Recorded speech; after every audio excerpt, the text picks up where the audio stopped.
वैसे जी अस्सलाम वालेकुम एवरीवन। कैसे हैं आप सब? खैरियत से? All good. अच्छा, ओरिएंटेशन सेशन में कौन कौन लोग थे? एक दो तीन चार, बाकी नहीं थे। आज फर्स्ट सेशन है आप लोगों का। ओके जी।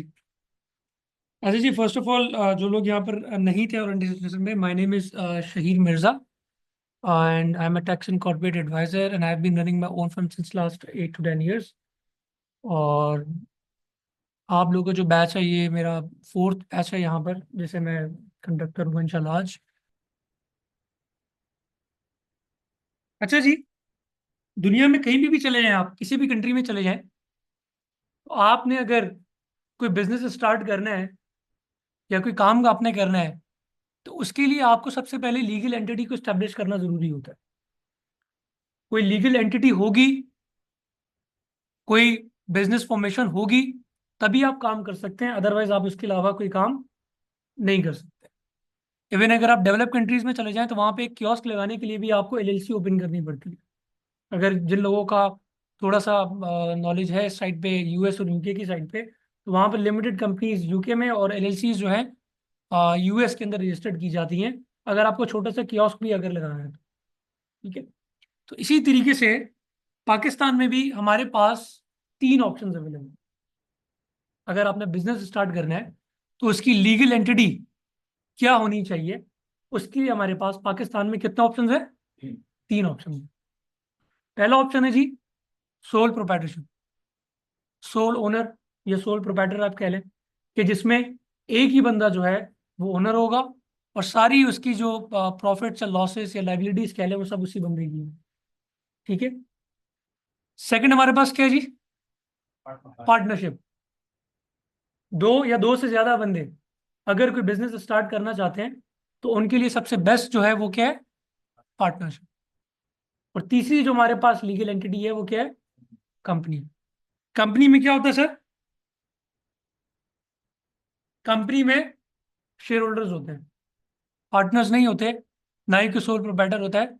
शेयर होल्डर्स होते हैं। शेयर होल्डर्स बेसिकली आपकी उस कंपनी के ओनर्स होते हैं। और कम नहीं सर, जस्ट शेयर होल्डर्स की भी बात कर रहा हूँ मैं। ठीक है। Share holders basically ultimate owners होते हैं उस कंपनी के। ठीक है, जिन्होंने पैसा इन्वेस्ट किया होता है उस कंपनी में, उस बिजनेस को ऑपरेट करने के लिए, रन करने के लिए। हाँ, अब बात यह आती है कि उस कंपनी को रन कौन करेगा? काम भी तो करना है किसी ने उस कंपनी में। सर, तो डायरेक्टर्स उसको रन कर। जैसे जो डायरेक्टर्स पार्टनर्स होते हैं। पार्टनर्स नहीं कि बोले आप उनको।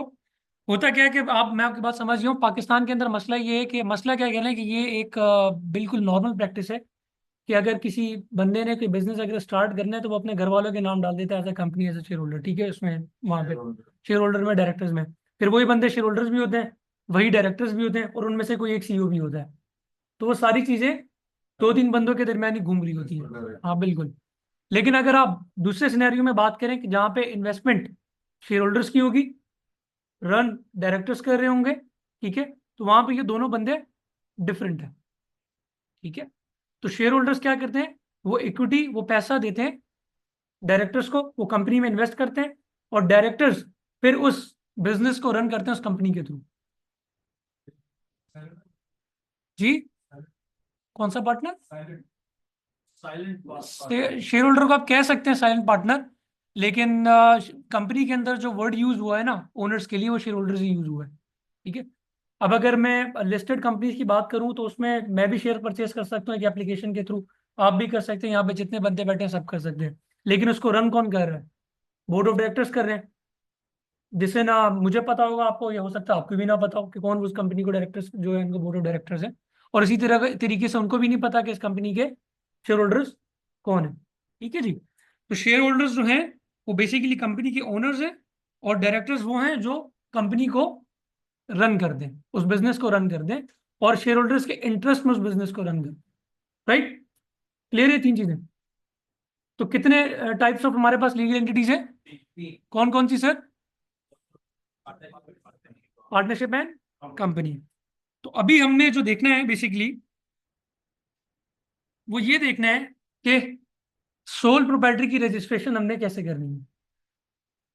तो एक चीज याद रखिएगा, सोल प्रोप्राइटरशिप में सबसे बड़ा जो ड्रॉबैक हमारे पास है वो ये है कि सोल प्रोप्राइटर के लिए पाकिस्तान में ऐसी कोई लेजिस्लेशन, कोई कानून हमारे पास अवेलेबल नहीं है।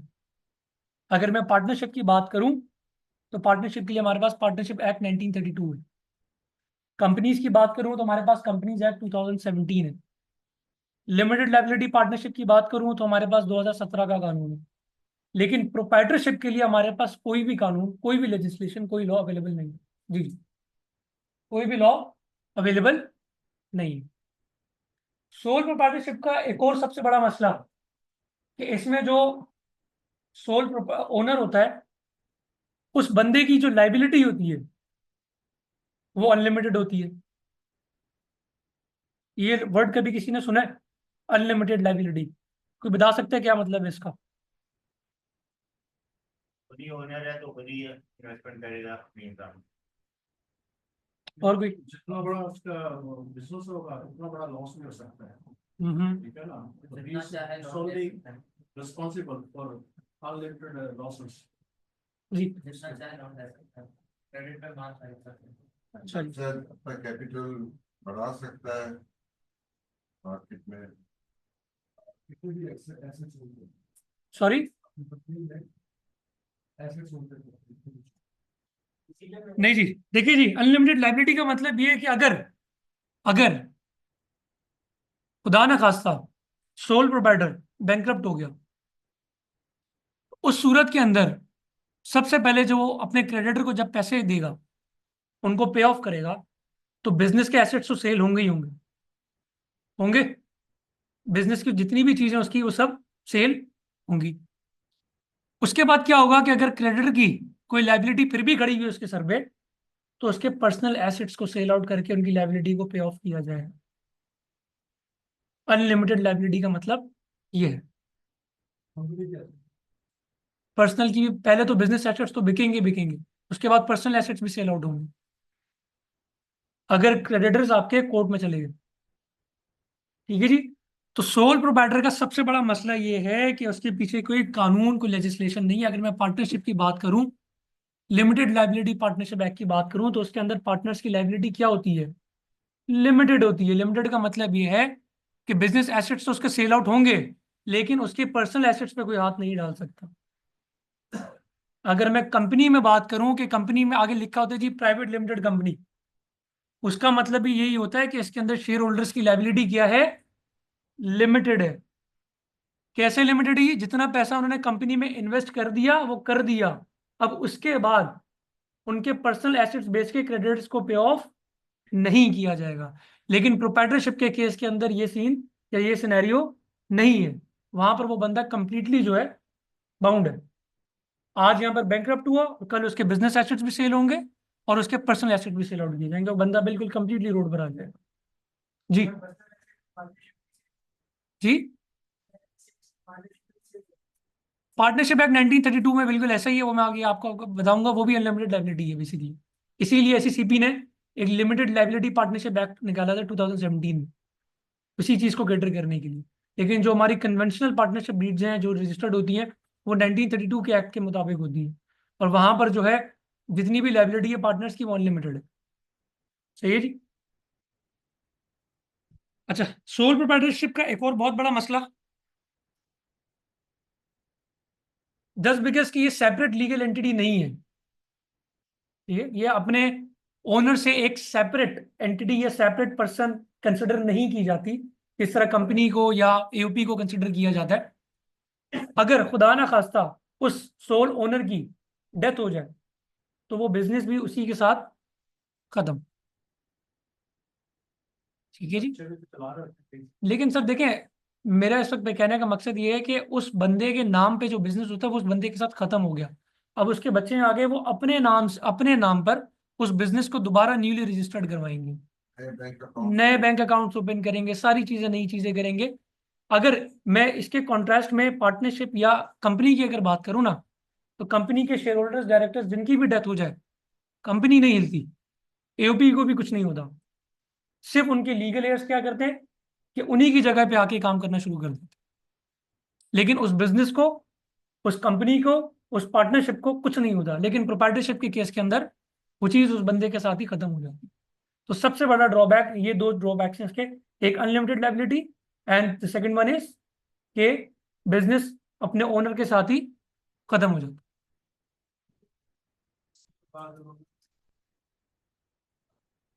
नहीं होगी वो, आगे मैं आपको कंपनी का पूरा कॉन्सेप्ट बताऊंगा कंपनी क्या होती है, अभी सिर्फ प्रोप्राइटरशिप पे है कि प्रोप्राइटरशिप का क्या है। कंपनी वैसे खत्म नहीं होती है, शॉर्ट आंसर इसके लिए। ठीक है, अच्छा जी, अब बात आती है कि मैंने रजिस्ट्रेशन कहाँ पर करनी है, सोल प्रोप्राइटरशिप बिजनेस की रजिस्ट्रेशन कहाँ पर करनी है।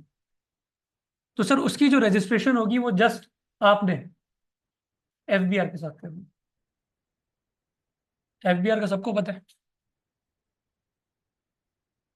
सबको पता है एफबीआर का, ऐसा हो ही नहीं सकता कि किसी को पता ना हो। ठीक है जी, तो आपने रजिस्ट्रेशन किसके साथ करवानी है, एफबीआर के साथ, in case of sole proprietorship. कहां पर होगी सर, उसके लिए हमारे पास है इनका डेडिकेटेड पोर्टल एफबीआर का, दैट इज आइरिस, iris.fbr.gov.pk।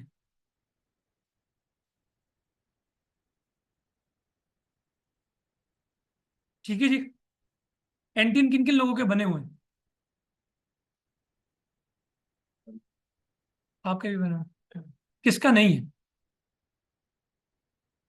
नहीं बना हुआ आपका एनटीएन, रिटर्न फाइल नहीं करते आप लोग, नहीं करते, अच्छा जी। कोई विलिंगली अभी अपना एनटीएन बनाना चाहे, सब सोच रहे हैं एनटीएन बनाते साथ ही थोड़ी देना पड़ेगा।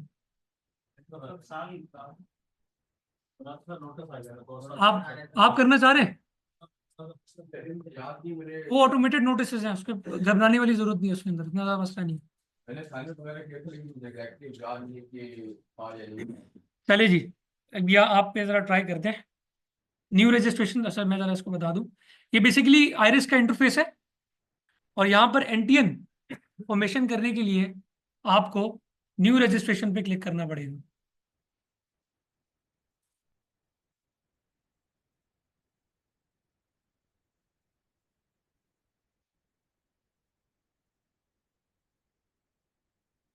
यहाँ पर ये देखें, एक फॉर्म आपके सामने ओपन हुआ है, और आपने कंप्लीटली इसको जो है फिलअप करना है, और इसमें जितनी भी इंफॉर्मेशन है वो आपने यहाँ पर प्रोवाइड करनी है। एनटीएन बनाने से पहले आपके पास तीन चीज़ें होनी चाहिए, एक आपका सीएनआईसी, दूसरा आपका ईमेल एड्रेस, और तीसरा आपका नंबर। ईमेल एड्रेस और नंबर पे आपके पास आपको कोड्स रिसीव होंगे, वो कोड्स आपने यहाँ पर एंटर करने होंगे, उसके बाद ही प्रोसेस आगे बढ़ेगा। ठीक है जी, सर आप आगे आ जाएंगे।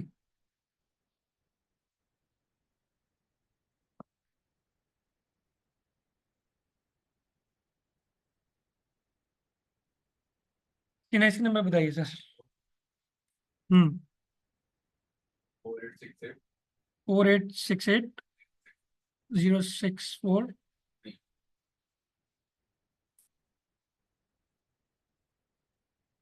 सर नाम आपका, sorry, double A Q I D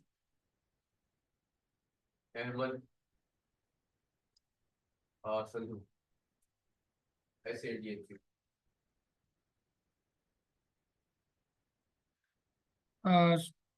same phone बताएगा, कौन सा नेटवर्क यूज कर रहे हैं। अच्छा जी, नंबर जो आपने यहाँ पर पुटअप करना है ना, वो आपने 03 से स्टार्ट नहीं करना, 0092 से स्टार्ट करना है, जो पाकिस्तान का कोड है बेसिकली। ठीक है जी, नंबर बताइए। 335 हम्म 30195 आपके अपने नाम से होना चाहिए। अच्छा, मैं आ रहा हूँ उसी बात पे आ रहा हूँ। यहाँ पर लिखा हुआ तो है कि आपके नाम पर रजिस्टर्ड होना चाहिए, बट सिस्टम उसको आइडेंटिफाई नहीं करता। आप किसी और का नंबर भी डाल दें वो उसको ओके कर दें। एससीसीपी में एक, मसला होता है, यहाँ पर नहीं होता। लिखा हुआ जरूर आता है कि रजिस्टर्ड ऑन योर सीएनआईसी, ना भी हो तब भी ये काम हो जाएगा।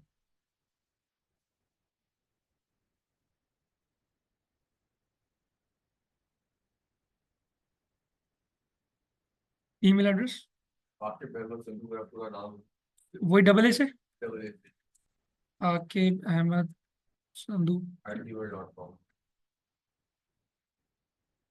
एक्सेस है अभी आपके पास इनका?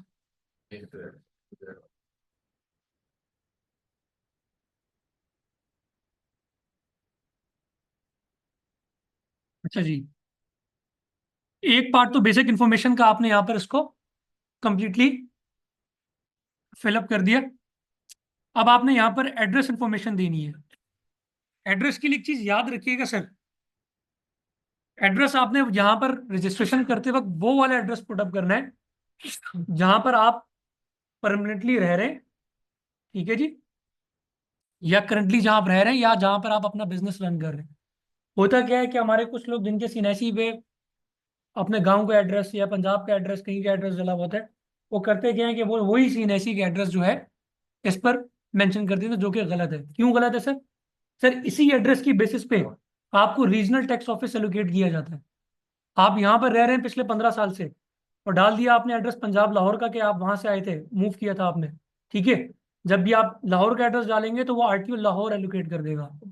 जितने भी नोटिस आपको रिसीव होंगे, कॉरेस्पॉन्डेंस होगी, फिर आपको लाहौर जाना पड़ेगा और इसको चेंज कराने का प्रोसेस भी बड़ा लंबा है और कॉस्टली भी है, ठीक है जी। तो जी, सॉरी,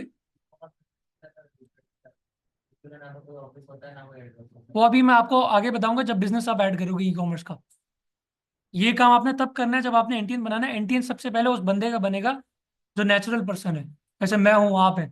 सबसे पहले आपने उनका एनटीएन बनाना है, ठीक है। सेकंड स्टेप में बिजनेस ऐड होता है, तब जाके सोल प्रोप्राइटरशिप का बिजनेस रजिस्टर्ड होता है, ठीक है। अभी हम फर्स्ट स्टेप पे। अच्छा जी, सर एड्रेस बताइए। पहले तो बता दें जी, residential property, apartment, bungalow, house, क्या?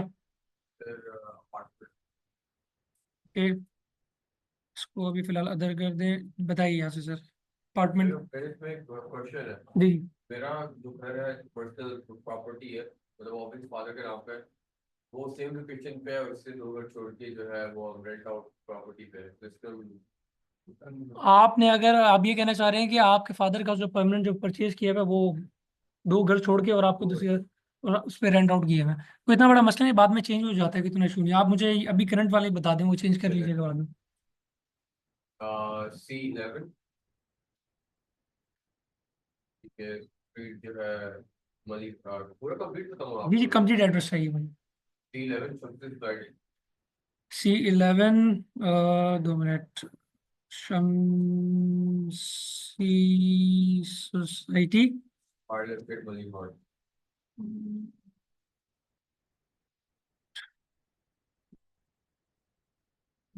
Wireless gate, Malik hall. यहाँ पर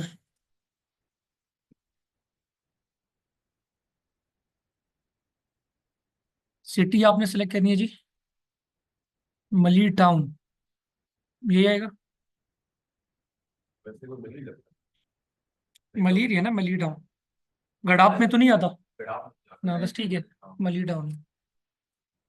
अच्छा जी, कैपेसिटी जो है, आप इस घर में एज ए टेनेंट रह रहे हैं, ठीक है जी।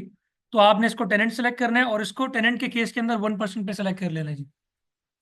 ओनर के केस में अगर आप ओनर करेंगे तो इसको 100% कर दीजिएगा, टेनेंट के केस में 1%। ये कैप्चा आपने फिलअप करना है D8SY। दोबारा से इसको सबमिट करने से पहले सारी की सारी इंफॉर्मेशन आपने, ये सर नाम आपका एज पर द सीन ऐसी है,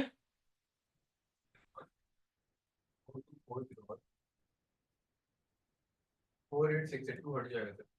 4401 48630 आप मुझे दोबारा बताएं। 424241486806, यही है। ये चले जाएंगे RT2 में कॉल कर देंगे। जी बिल्कुल, RT2 होगा उनका। नाम चेक कर लें, एज पर द सीन ऐसी यही नाम है, ठीक है जी। अब आपने क्या करना है, इसको सबमिट करना है।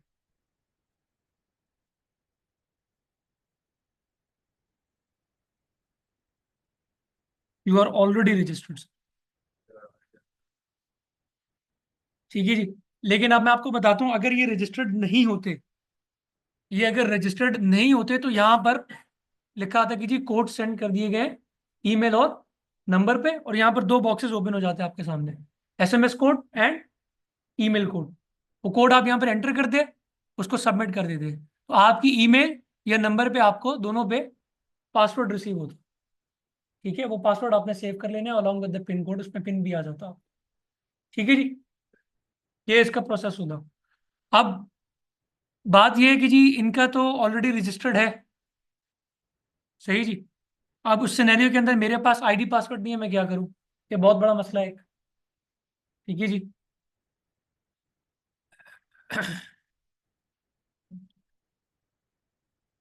अच्छा जी, सबसे पहले तो आप ये बताएं, आपका हम यहाँ पहले टैक्स प्रोफाइल इंक्वायरी पे चेक कर लेते हैं कि कब बना हुआ कब है जी। 42401 4868 4868, सॉरी 064 0643 673921। अच्छा जी, ये आपका ऑलरेडी रजिस्टर्ड है, ये आपकी ईमेल यही है और नंबर भी यही है जो था आपका। ठीक है जी, तो ये आपने हाउस नंबर जो भी आपने मेंशन किए हुए 13 नवंबर को आपने, और ये आपका RTU2 हुआ है। मुझे मैसेज आ गए रहते हैं कि अच्छा जी, चलें आप आपके पास आईडी पासवर्ड तो नहीं होगा? आईडी पासवर्ड अच्छा, जिनके पास रजिस्ट्रेशन हुई हुई है और आईडी पासवर्ड नहीं है वो क्या करें? Sir very simple, forget password पे जाएं, CNIC नंबर एंटर करें 42401 4868 0643। ईमेल एड्रेस आपने बताई थी आकिब अहमद सांधु एट gmail.com। तो फोन 0923353096।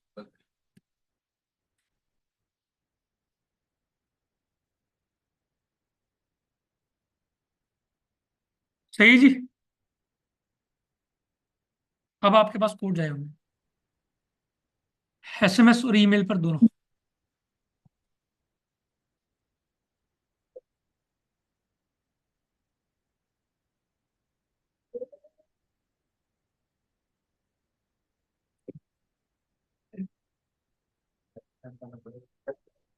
तो 1 मिनट तक वेट तो करें, आएगा।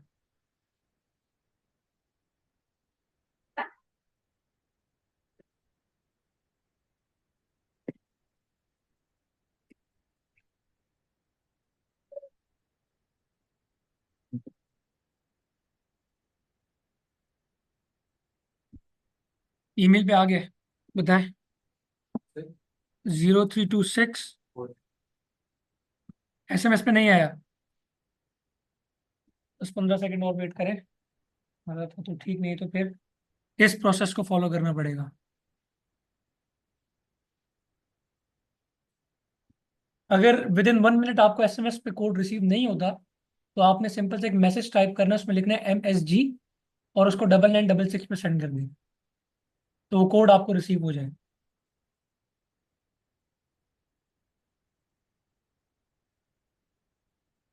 फोन से तो जी, उसी नंबर से आपने करना है।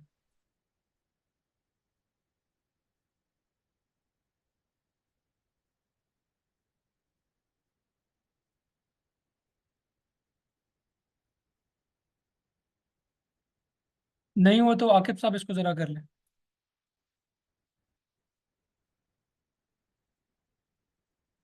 सेक्शन में जी, सेक्शन में नहीं ईमेल की तो आ गई है, SMS का मसला है। 3631 3631। 700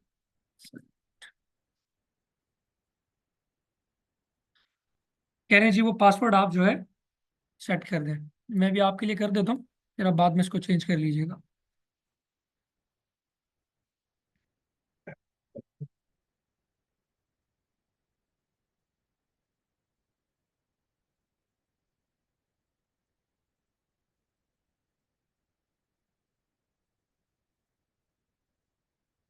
ठीक है जी, ये प्रोसेस आपका पासवर्ड रीसेट करने का सक्सेसफुली हो गया। अगर मुझे अपना पासवर्ड ही चेंज करना हो, वो लॉगिन करके होगा, अगर आपको याद है। यहाँ अगर आपके पास लॉगिन आईडी पासवर्ड है उसके बाद चेंज करना होगा। नहीं, वो अभी मैं आपको बताता हूँ, लॉगिन करके आपने करना है। ये चीज़ होगी आपके पास आपका आईडी और पासवर्ड अब होगा। आईडी आपकी हमेशा CNIC होगी, और पासवर्ड जो भी मैंने सेट किया वो मैं यहाँ पर उसको मेंशन करूंगा। 424148680643।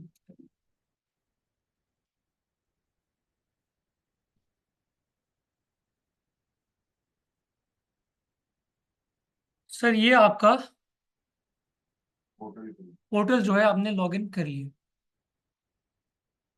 ये आयरिस का पोर्टल है, जैसे सारे काम यहीं से होंगे। इनकम टैक्स रिटर्न फाइलिंग, चाहे वो इंडिविजुअल की हो, सैलरीड की हो, बिजनेस की हो, कंपनी की हो, सब काम यहीं से होंगे। नोटिस भी यहीं आपको मिलेंगे, जिसे हम कहते हैं प्रेम की चिट्ठी। FBR जो आपको भेजता है वही आपको यहाँ पे इनबॉक्स में रिसीव होगी। रिप्लाई भी आप यहाँ पर करेंगे, लेकिन फिजिकली भी जमा कराएंगे, उसको फॉलो भी करना होता है सारी चीज़ों को। तो सब काम आपके इसी पोर्टल के थ्रू मैनेज किए जाएंगे। तो इसको नेविगेट करना आना बहुत ज़्यादा ज़रूरी है। ठीक है जी।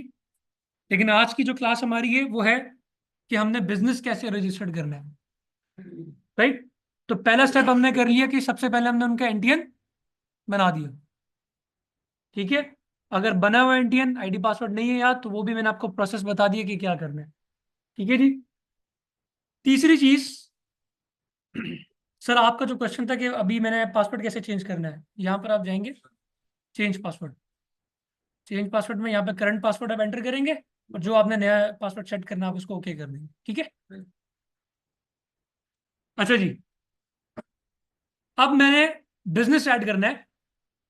लेट सपोज मैंने कोई ट्रेडिंग का काम करना है, उसके लिए मैंने अकाउंट ओपन करवाना है, और सोल प्रोप्राइटरशिप पे मैंने उस बिजनेस को रन करना है। तो उसके लिए पहला स्टेप एनटीएन मैंने बना दिया। अब मुझे बिजनेस ऐड करना है। बिजनेस ऐड करने के लिए आपने प्रोफाइल में जाना है।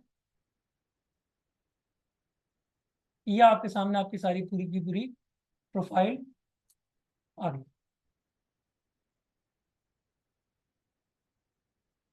ठीक है जी। इस पहले पेज देखें, काफी सारे टैब्स हैं इसके अंदर। Personal details, income sources, business address. तो ये पहले जो टैब में हमारे पास जो चीज हम एडिट कर सकते हैं यहाँ से, वो जस्ट आपका सेल नंबर और ईमेल एड्रेस। अगर किसी को अपने एनटीएन के लिए ईमेल या नंबर चेंज करना है, तो सर आप यहाँ से जाके इसको चेंज कर सकते हैं। सेम प्रोसेस होगा। आप जब इसको एडिट करेंगे वो आपसे नया नंबर मांगेगा, कंफर्म सेल नंबर, ओके करेंगे तो कोड्स आपके पास दोबारा आ जाएंगे। पर्सनल डिटेल्स में जी सर बिल्कुल। प्रोफाइल में मैं वापस आपको बता देता हूँ। प्रोफाइल, उसमें पर्सनल डिटेल्स फर्स्ट पेज, ये बाय डिफॉल्ट यही ओपन है आपके पास। ठीक है। उसमें दो चीजें आप यहाँ पर एडिट कर सकते हैं, एक ईमेल एड्रेस एंड नंबर। बाकी ये नाम वगैरह सारी चीजें ये आपको, ये नाम तो बेसिकली ये तो आरटीओ में जाके चेंज करवाना पड़ता है, ऐसे होता नहीं।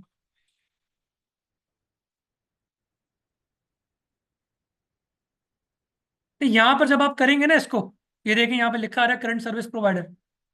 वो आपसे पूछेंगे कि कौन सा चेंज करना चाह रहे हैं, उसका नेटवर्क क्या है। अब आप बोल लीजिए मेरा टेलीनॉर का नंबर है, मैं उसको चेंज करना चाह रहा हूँ, तो टेलीनॉर कर दिया।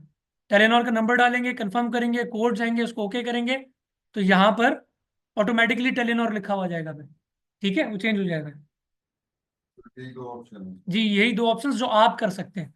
बाकी अपना डाटा आप यहाँ से देख सकते हैं। ये बेसिकली नादरा से इसको जो है उठा लेते हैं, और जहाँ जो आपने एनटीएन पे पुटअप किया तो स्टैंड पे एंट्री इन्फॉर्मेशन करते थे, वो यहाँ पर आपके सामने है। ठीक है जी। इसमें दो एड्रेस आ रहे हैं, एक एक इनका आ नाम रहा है है जो भी आ रहा है। मैंने कहा ना नादरा से भी आता ये है। नादरा वाला जोड़ा। नादरा से भी आता है। ये देखें, ये पाकिस्तानी मेल तो हमने कहीं एंटी इन्फॉर्मेशन पे नहीं देखा, तो ये भी इन्होंने नादरा से ही उठाया है। रजिस्टर्ड नेम भी नादरा का है, एड्रेस भी वहीं का है। इससे उन्होंने नहीं किया। नहीं नहीं, अभी करेंगे हम वो सारे काम, अभी हम करेंगे। ठीक है, ये सब इनका पर्सनल डिटेल्स है तो यहाँ पर।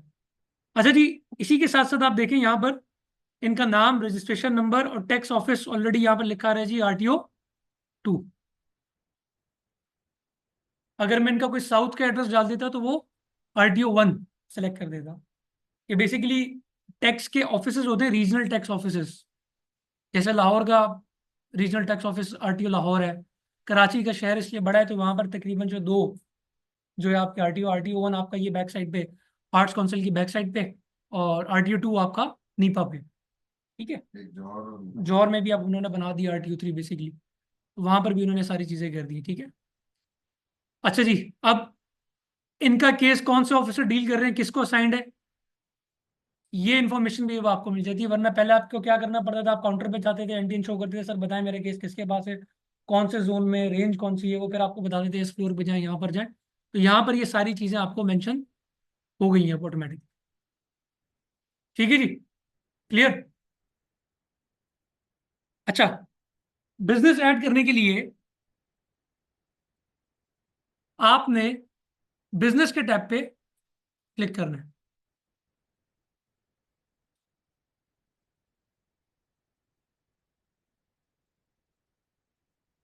ठीक है जी। ये बिजनेस का टैब आपके पास ओपन हो गया। अब आपने यहाँ पर सारी चीजें जो हैं एंटर करनी है। ये आपको ऐड का आइकन नजर आ रहा है।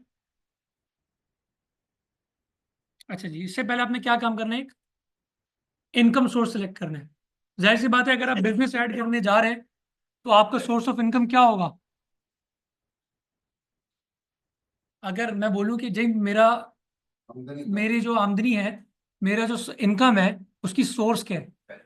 अगर सैलरी होगा तो बंदा यहाँ पे सैलरी करेगा, अगर बिजनेस होगा तो वो बंदा बोलेगा कि मेरी बिजनेस इनकम है, राइट। यही तो चीजें ही होंगी।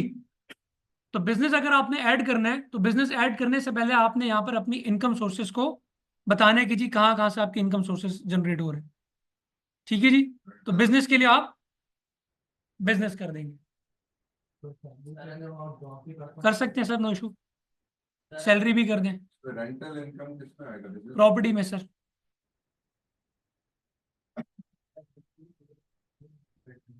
तो आप बिजनेस उसको कर दीजिएगा।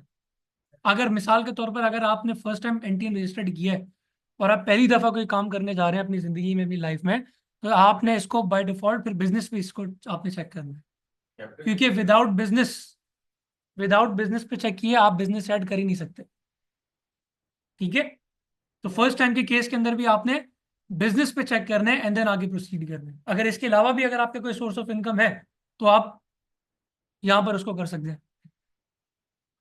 वो नीचे है ऑप्शन। अच्छा, अगर आप नो सोर्स ऑफ इनकम करना चाह रहे हैं वो भी करते हैं, but I would not suggest that, ठीक है।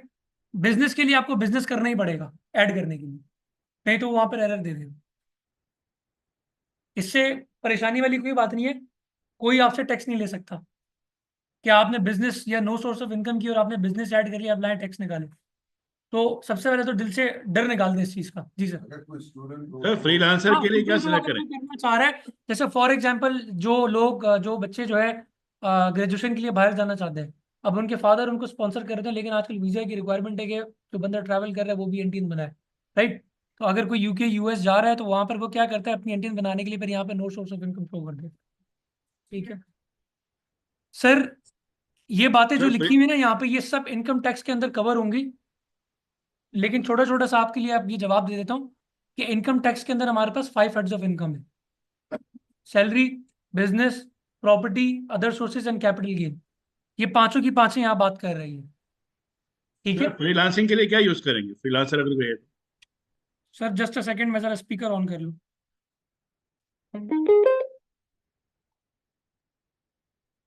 जी, कोई सवाल, कोई क्वेश्चन कर रहा था ऑनलाइन पार्टिसिपेंट, जी प्लीज जी बोले। मैं ये कह रहा था कि फ्रीलांसर के लिए कौन सी कैटेगरी हम सिलेक्ट करेंगे? सर फ्रीलांसर भी बेसिकली बिजनेस ही है ना, और क्या कर रहा है वो। यहाँ पर देख लें कि फ्रीलांसर की कहीं इनकम सेपरेट तो नहीं है मेंशन, तो आप उसको बिजनेस ही कर दीजिएगा। ठीक है सर, थैंक यू। सर जब आप प्रॉपर्टी को डिस्पोज ऑफ कर दें, आपने प्रॉपर्टी परचेज की 2 साल पहले और अभी आपने बेच दी, 2 साल पहले आपने 15 लाख की खरीदी थी, अभी आपने 25 लाख की बेची है, 10 लाख रुपए का क्या हुआ, गेन हुआ, इसको कैपिटल गेन कहते हैं। इस अगर आपकी इनकम सिर्फ यही है कि आप प्लॉट्स या कोई प्रॉपर्टी सेल परचेज करते हैं अपने लिए, जैसे इन्वेस्टमेंट आपकी अपनी है, तो उसमें फिर आप कैपिटल गेन सेलेक्ट करेंगे। वो डिफरेंट है सारी डिफरेंट चीजें जी। प्रॉपर्टीज जी एजेंट सेल करते हैं तो कमीशन आता सर, वो बिजनेस में आ जाएंगे ना आप फिर, है। जाहिर बात है जो रियल एस्टेट एजेंट है उनका बिजनेस है वो, उसके अगेंस्ट तो वो कमीशन ले रहे हैं ना, तो कमीशन इनकम क्या है उनकी? बिजनेस इनकम है। बिजनेस इनकम है बेसिकली उनकी। जिस तरह टैक्स कंसल्टेंसी फर्म की बात करूं, सर्विस प्रोवाइड कर रहे हैं, लेकिन क्या होगा बिजनेस पे आप चेक करेंगे उसको। ठीक है, मेन एक्टिविटी बिजनेस। एग्जैक्टली। अच्छा जी, मिस रिदा मुनीब कह रही हैं sir website was open later online, kindly tell how did you start registering for NTN, please tell the first from.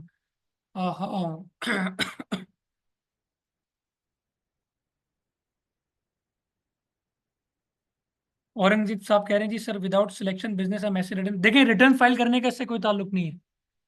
जब मैं आपको रिटर्न ओपन करके दिखाऊंगा तो वहां पे different heads of income open होंगे, वहां पे जो आप अपनी इनकम शो करेंगे वही उसके लिए रेलेवेंट है। इससे इसका कोई ताल्लुक नहीं रिटर्न ऑफ इनकम के लिए।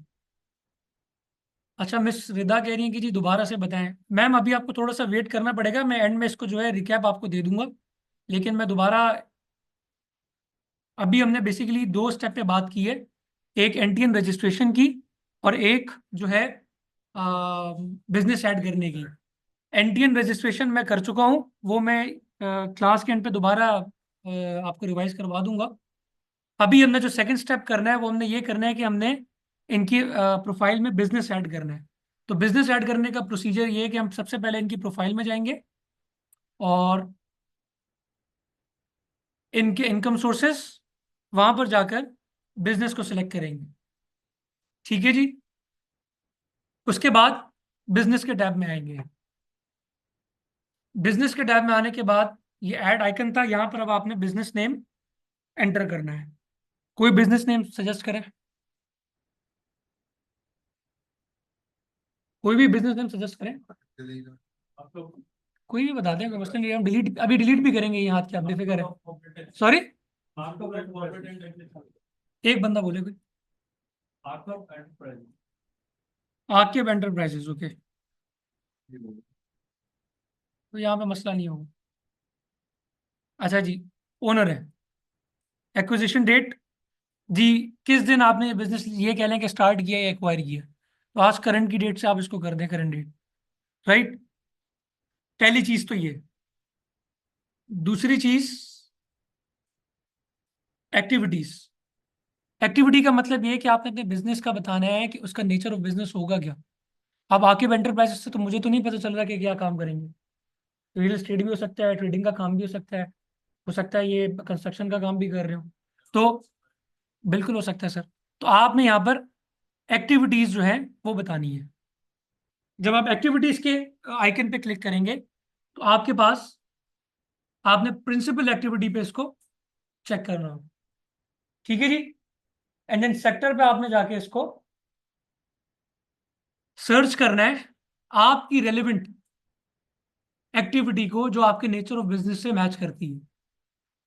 यहां पर ये जितने भी पेजेस आ रहे हैं आपके सामने, ये सब क्या है? ये सब बिजनेस एक्टिविटीज हैं। अब फॉर एग्जांपल मैं यहां पर लिखता हूं जी, ये ट्रैवल का काम अगर ये करना चाह रहे हैं तो ये देखिए जी, ट्रैवल की एक्टिविटीज आ गई। मैं अगर बोलता हूँ जी ये रेस्टोरेंट है, ये रेस्टोरेंट का आ गई एक्टिविटी आ गई। हम अगर बोलते हैं जी ये जनरल ऑर्डर सप्लायर है, तो जनरल ऑर्डर के लिए 2 मिनट रुकिएगा, ये आ गया जनरल ऑर्डर सप्लायर। कंस्ट्रक्शन की बात करता हूं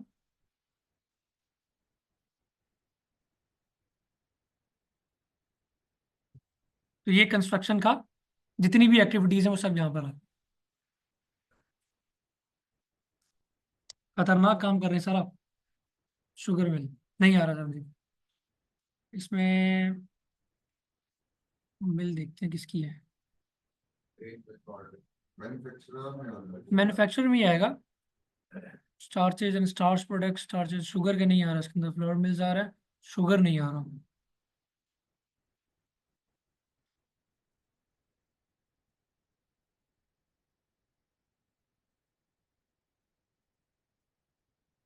ग्रेन स्टार्चेज एंड स्टार्च प्रोडक्ट, इसमें तो मेरे ख्याल में नहीं आएगी ये। मैन्युफैक्चरर ये वो आप यहाँ से इसको किसी को सेलेक्ट कर सकते हैं, वो ऐसा कोई इतना बड़ा प्रॉब्लम नहीं है। शुगर को दोबारा ट्राई कर दे। ये मैन्युफैक्चरर ऑफ शुगर, ठीक है जी, यहाँ पर आप इसको कर सकते। सर काम भी है ना इसका। सर आप बिजनेस ऐड कर रहे हैं, जब हम बिजनेस ऐड कर लेंगे तो आपका एंटीन मैं आपके सामने आपको प्रिंट करके दिखाऊंगा। उस एंटीन पे बिजनेस नेम और आगे नेचर ऑफ एक्टिविटी आ रही होगी। अब जब आप बिजनेस नेम लिख रहे हो, लेट्स सपोज बारबेक्यू टुनाइट, और आगे एक्टिविटी लिख रहे हो ट्रेडिंग की, तो ये कोई सेंस बनाती है?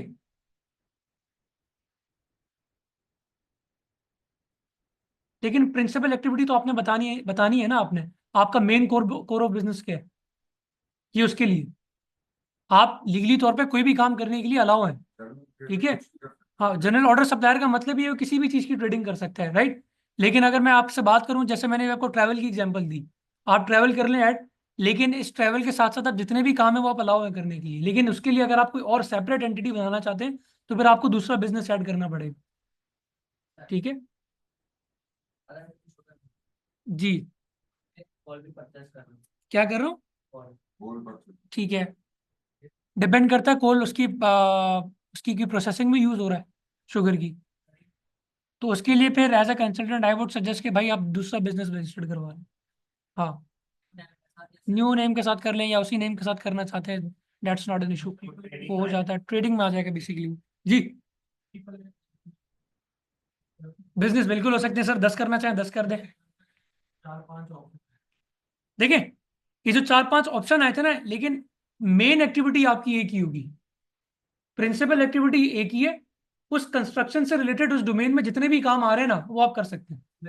हाँ, यहाँ पर इसको सेलेक्ट करने से ये नहीं होगा कि आपने अपने लिए एक ये चीज गोल दायरा बना लिया, सर्कल बना लिया और आप इसके बाहर नहीं निकल सकते। आप बिल्कुल कर सकते हैं काम, लेकिन यहाँ पर जस्ट आपने ये बताना है कि मेरी प्रिंसिपल एक्टिविटी की है। अब अगर मैं दोबारा ट्रैवल की एग्जाम्पल दूँ, तो ट्रैवल वाले जस्ट टिकटिंग का काम तो नहीं करते, वो तो वीजा भी कर रहे होते हैं, वो तो होटल बुकिंग भी कर रहे होते हैं, राइट। वो तो अभी अगर मैं बोलूँ तो इंटरनेशनल जो अगर आप टूर करने के लिए जाएं, तो वहां पर वो तो यहाँ से बैठ के आपके जो बुलेट ट्रेन है उनका टिकट बुक करके दे रहे होते हैं, राइट। तो वो तो सारे, तो ट्रैवल के डोमेन के अंदर जितने भी काम आ रहे हैं वो सब कर सकते हैं आप। इसी तरीके से कंस्ट्रक्शन के डोमेन में जितने काम आ रहे हैं वो सब कर सकते हैं। इसके लिए यहाँ पर अगर आपने कुछ सेलेक्ट कर दिया और आप बोले कि मैं काम कर सकता हूँ या नहीं कर सकता, तो ऐसा कोई मसले वाली बात नहीं, कर सकते हैं आप बिल्कुल, ठीक है जी।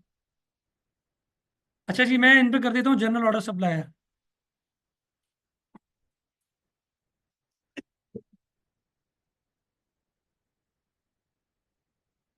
ठीक है जी, जनरल ऑर्डर सप्लायर, और डेट आ गई, आज की डेट 9 दिसंबर। ओके आपने किया। इसमें more than one business add कर सकते हैं। हाँ, वो 1 बाय 1 करके कर सकते हैं, पहले ये एक ऐड होगा फिर आपने दूसरा करना होगा, ठीक है। अच्छा जी, दूसरी आपकी बात सर, अगर मैं कोई दूसरी एक्टिविटी ऐड कर लूँ, यहाँ पर जाए, आपके सामने ही कर देते हैं सर।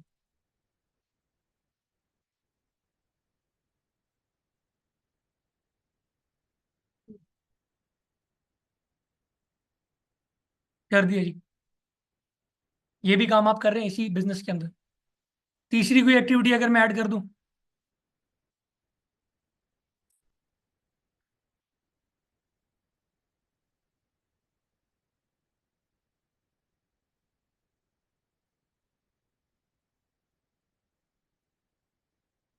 एक ही बिजनेस नेम में 3 चीजें आ गई, लेकिन मेरी प्रिंसिपल एक्टिविटी क्या है जिसपे यस हुआ हुआ है, ये एक होगी, जो आपका मेन आपका बिजनेस होगा।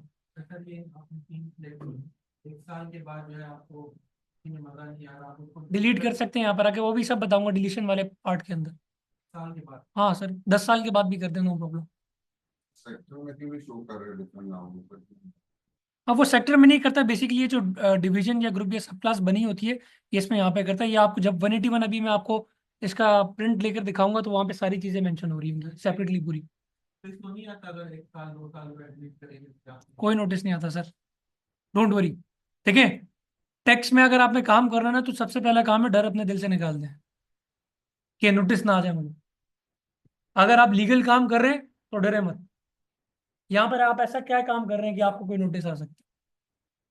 देखिए, नोटिस आपको तब आएगा जब आपने कोई उनका रेवेन्यू लॉस किया हुआ होगा, या आपने इनकम अंडर एस्टिमेट की हुई होगी, या आपने अपने एक्सपेंसेस ओवर एस्टिमेट किए हुए होंगे जिसकी वजह से आपके टैक्स पे इम्पैक्ट आ रहा हो, या किसी लॉ की वायोलेशन की हुई होगी, या किसी सेक्शन की ओमिशन की हुई होगी। नोटिस आपको तब आएगा। या रजिस्टर होके आपने रिटर्न फाइल नहीं एग्जैक्टली, रजिस्ट्रेशन आपने कर ली और आप फाइलिंग नहीं कर रहे, आखिर में रजिस्टर होने के बाद अगर से कोई बिजनेस एक्टिविटीज नहीं की तो लेकिन फिर ये नील फाइलिंग तो करेगा, फाइलिंग तो करनी है उस आपने। पे इनको नोटिस आ सकते हैं। बिल्कुल आएगा सर, आ सकते नहीं, डेफिनेटली आएगा, डेफिनेटली आएगा। नील फाइलिंग कर दे सर, जीरो फाइलिंग, लेकिन फाइलिंग जरूर करनी है। मतलब ये है, रिटर्न फाइल करना, वो पेपर जमा कराना जरूरी है। अब तो बैंक ठीक है। स्टेटमेंट के साथ रिक्रूटमेंट्स भी कर रहे हैं। हाँ, वो तो सारी चीजें हो रही हैं, आप वो वन बाय वन आपको सारी चीजें पता लग जाएंगी आगे क्या चीजें मैच हो। सर वो तो फिर आप, बात वही है ना सर, चोरी करना गलत काम है, लेकिन जो कर रहा है उसके लिए फिर सजा है, कॉन्सिक्वेंसेज भी है। बिल्कुल सर, नोटिस आते हैं। अब मिसाल के तौर पर मेरे बैंक अकाउंट के अंदर 10 मिलियन क्रेडिट टर्नओवर जनरेट हुआ है, और मैं अपने रिटर्न में जाके लेकर आऊँ जी 1 लाख रुपए इनकम हुई है, ये चीज़ जस्टिफाइड है? वो बोलेगा, मुझे कुछ भी नहीं करेगा, बोलेगा आप बताएं कि 10 मिलियन आपके पास कहाँ है, जस्टिफाई करें, लेजर लेकर आए, किसको दिए, क्यों दिए, क्या हुआ, आपको जस्टिफाई करना जस्टिफाई करना है। टैक्स में सबसे बड़ा मसला जो नोटिस का है ना, लोग हमारे यहाँ पे रिटर्न फाइल करने से पहले वर्किंग फाइल नहीं बनाते, वो कहते हैं रिटर्न फाइल करो, जब नोटिस आएगा फिर वर्किंग फाइल बनाएंगे। नोटिस आता है 3 साल के बाद, किसको क्या याद उस तारीख को, इस दिन किसके पैसे आएंगे। और माशाल्लाह यहाँ पे कोई रिकॉर्ड कीपिंग तो करता नहीं है। हमारे जितने भी स्मॉल मीडियम एंटरप्राइज जो लोग हैं, जो छोटे बिजनेस कर रहे हैं, वो बुक कीपिंग तो उनके सर से गुजर जाती है, वो तो करते ही नहीं है, वो तो उसको बर्डन समझते हैं। तो बेसिकली टैक्स रिटर्न जो फाइलिंग है ना, वो बेस ही आपकी अकाउंटिंग या बुक कीपिंग पे करती है। जितनी बुक कीपिंग आपकी स्ट्रांग होगी, आपको पता होगा ये पैसे कहाँ से आए, क्यों आए, मेरी इनकम थी, मेरे एक्सपेंस थे, क्या थे, मैंने क्या किया इन पैसों का, तब तक आप वहाँ पे आंसर ही नहीं कर सकते। तो आपने जैसे ये ट्रैवल में डील करती है, तो अगर इसको फाइल में बेनिफिशियरी आगे ट्रेडर करना चाहिए, जैसे कोल्ड एक्सपोर्ट के जॉब ये समझ सकते कर दें, आपको मसला नहीं है, आप आगे आके ट्रेडर कर दें, लेकिन प्रिंसिपल एक्टिविटी इनकी जनरल ऑर्डर सप्लायर होगी, लेकिन उसी डोमेन में ये ट्रैवल का काम भी कर रहे हैं, डिफरेंट काम भी कर रहे हैं।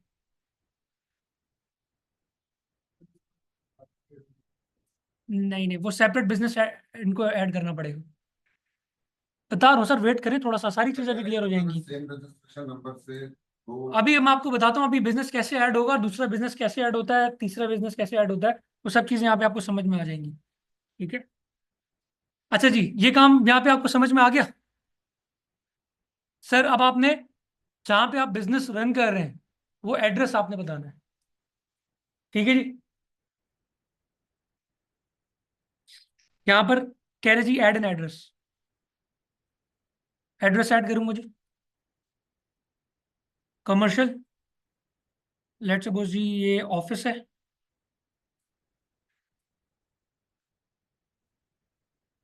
Office number 408,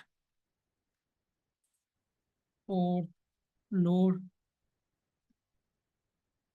Shaheen center and Clifton block 7। ठीक है जी। सिटी कराची, यहाँ पर आपने क्या साउथ सेलेक्ट करना है, वो आपने अपने हिसाब से करना है, जो जिसमें भी आपके डिस्ट्रिक्ट में ऑफिस होगा। कैपेसिटी, आप ओनर है, यहाँ पे टेनेंट है, लेट्स सपोज जी टेनेंट है, अगेन 1%। ओके जी। अपने किराए पे मैंने किराए पे ऑफिस लिया या मेरा अपना ऑफिस है, ये बताना है। ठीक है जी। सर ये बताता है कि जी आपका शेयर कितना है इस प्रॉपर्टी में, ये अगर मैं 0 कर दूंगा तो ये यहाँ पे आगे नहीं जाएगा नहीं। तो टेनेंसी के केस के अंदर 1 आप इसको लिख दीजिएगा। अगर ओनरशिप है आपकी, बिजनेस अपना, प्रेमिसेस आपका अपना है, तो आप इसको 100% कर दीजिएगा। ठीक है जी। अच्छा, ये ऑटोमेटिकली बिजनेस यहाँ पर एड्रेस आ रहा है। एड्रेस 2 मिनट रुकिए।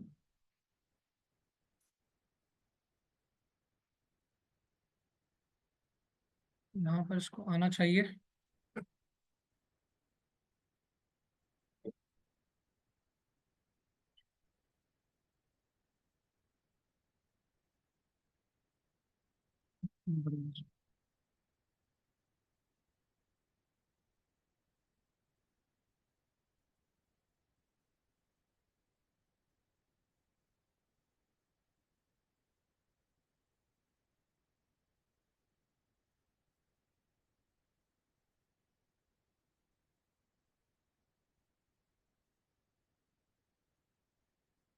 ठीक है जी, ये एड्रेस आ गए यहाँ पे, ये दो आ गए अब। ओके, ये भी चेक कर लेते हैं इसको। यहाँ पर आपने बिजनेस नेम, ये डिटेल्स एंटर करनी है, प्रिंसिपल एक्टिविटी बतानी है, राइट, और साथ साथ आपने एड्रेस बताना है कि किस प्रेमिसेस पे आप अपना बिजनेस रन कर रहे हैं।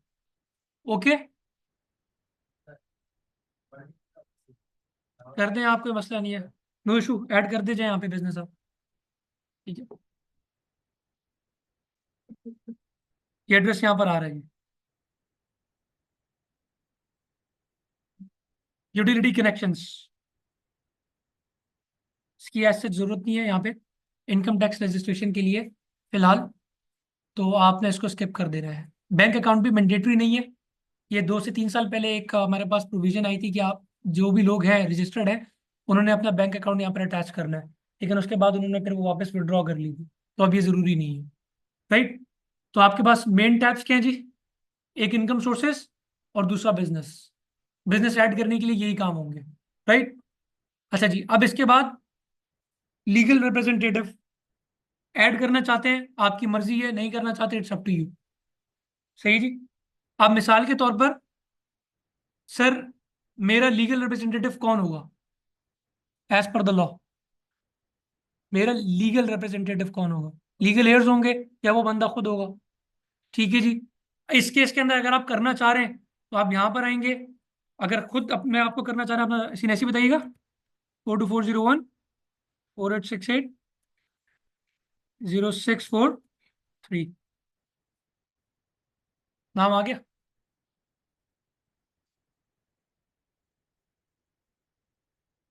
अपने अलावा आप अपने बेटे का नाम डालना चाहते हैं, कर दें। अपने फादर का नाम करना चाहते हैं तो कर दें, क्योंकि लीगल एयर्स आपकी वही है। ठीक है जी। ऑथराइज जी, आप कुछ कह रहे हैं? सर खुदा ना खास्ता, मैं अपने पे बात कर रहा हूँ, अगर मेरी डेथ हो जाए, ठीक है जी, और इनकम टैक्स में मैंने यहाँ पर लीगल रिप्रेजेंटेटिव अपना असाइन किया हुआ है कि अपनी, लेट सपोज अपनी वाइफ को किया हुआ है या अपने फादर को किया हुआ है, अपने ब्रदर को किया हुआ है, तो लीगली जितने भी इनकम टैक्स के मामला होंगे मेरे मरने के बाद वो देख रहे होंगे, उन पर चले नहीं जाएंगे, वो मेरे ब्याह पे वो सारी चीजें या वाइंड अप कर लेंगे या जो भी मामला होंगे उसको देख लेंगे, राइट। मसला नहीं है, मैंने आपको कहा ना ये मैंडेटरी नहीं है यहाँ पे, अगर मैं यहाँ इसको ना भी करूँ तो एप्लीकेशन प्रोसेस हो जाएगी। सिर्फ बताना आपको मकसद है कि ये टैब यहाँ पर क्यों दिया हुआ है ये ऑप्शन जी। तीसरी चीज, ऑथराइज रिप्रेजेंटेटिव।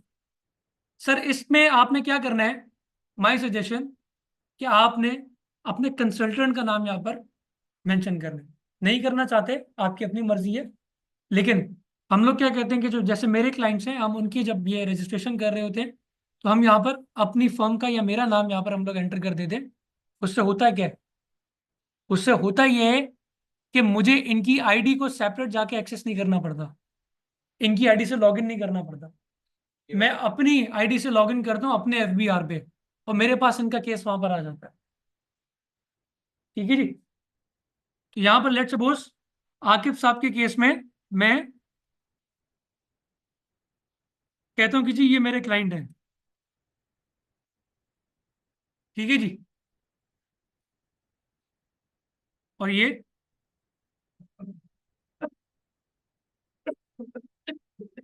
ये दोनों काम करना इस एप्लीकेशन को प्रोसेस करने के लिए मैंडेटरी नहीं है। करना चाहते हैं तो कर दें, नहीं करना चाहते इट्स अप टू यू। जो मैंडेटरी काम है, जो इंपॉर्टेंट काम है, वो इनकम सोर्सेस और बिजनेस में आपने कर दिया। ठीक है जी। ये जब आपने कर दिया तब आपने क्या करना है जी? वेरीफाई करना है चेंजेस। पिन आया आपके पास? पिन आया था? 2 मिनट, नहीं ये तो इनको तो फॉरगेट किया था ना हमने। वो कह रही जी वेरिफिकेशन नहीं हो रही, जस्ट अ सेकेंड, चेक कर लेते हैं। हो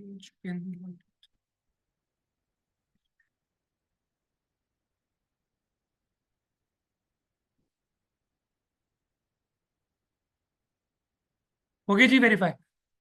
जब आपने वेरीफाई कर दिया, पिन अप्लाई कर दी, इसका मतलब आपका केस सबमिट हो गया। अच्छा, जब आप न्यू रजिस्ट्रेशन करेंगे तो जब पासवर्ड आता है तो पासवर्ड के साथ साथ आपको पिन का भी मैसेज आता है, ठीक है। और अगर नहीं है या आपसे लॉस्ट हो गया, तो जैसे आपने यहाँ जाके पासवर्ड को चेंज करना, इसी तरीके से आप पिन को भी चेंज कर सकते हैं, ठीक है। यहां तक प्रोसेस किस किस को समझ में नहीं आया? नहीं आया सर? किस किस को नहीं आया?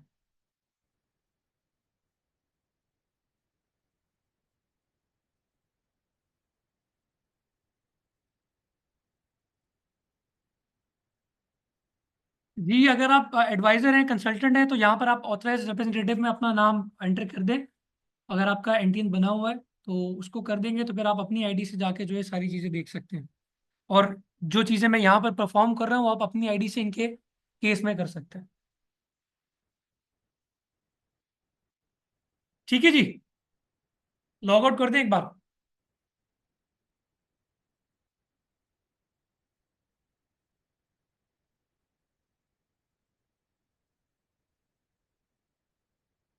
अच्छा जी, अब बिजनेस तो ऐड हमने कर दिया। अब क्या करें जी? अब आपने जाके चेक करना है कि बिजनेस ऐड हुआ भी है, अपडेट हुआ है या नहीं हुआ है। तो इसके लिए इसी आयरिस की वेबसाइट पे आपने इसको स्क्रॉल डाउन करना है, और ये आपके पास फिफ्थ ऑप्शन आ रहा है, tax profile, payer profile inquiry. CNIC number enter करेंगे 42401486880643 759191।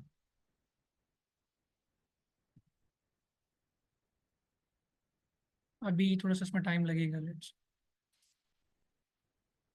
अभी नहीं हुआ है।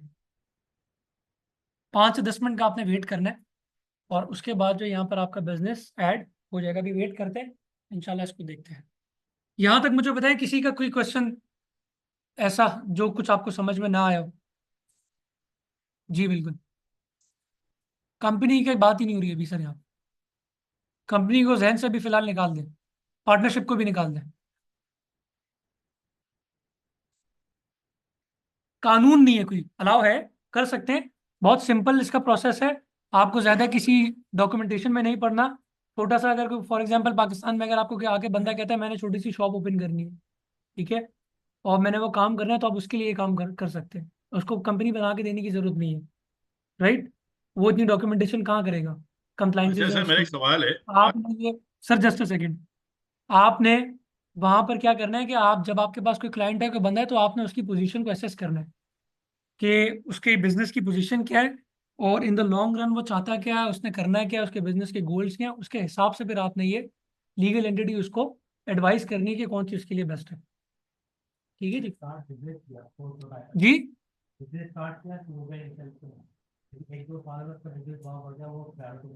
जी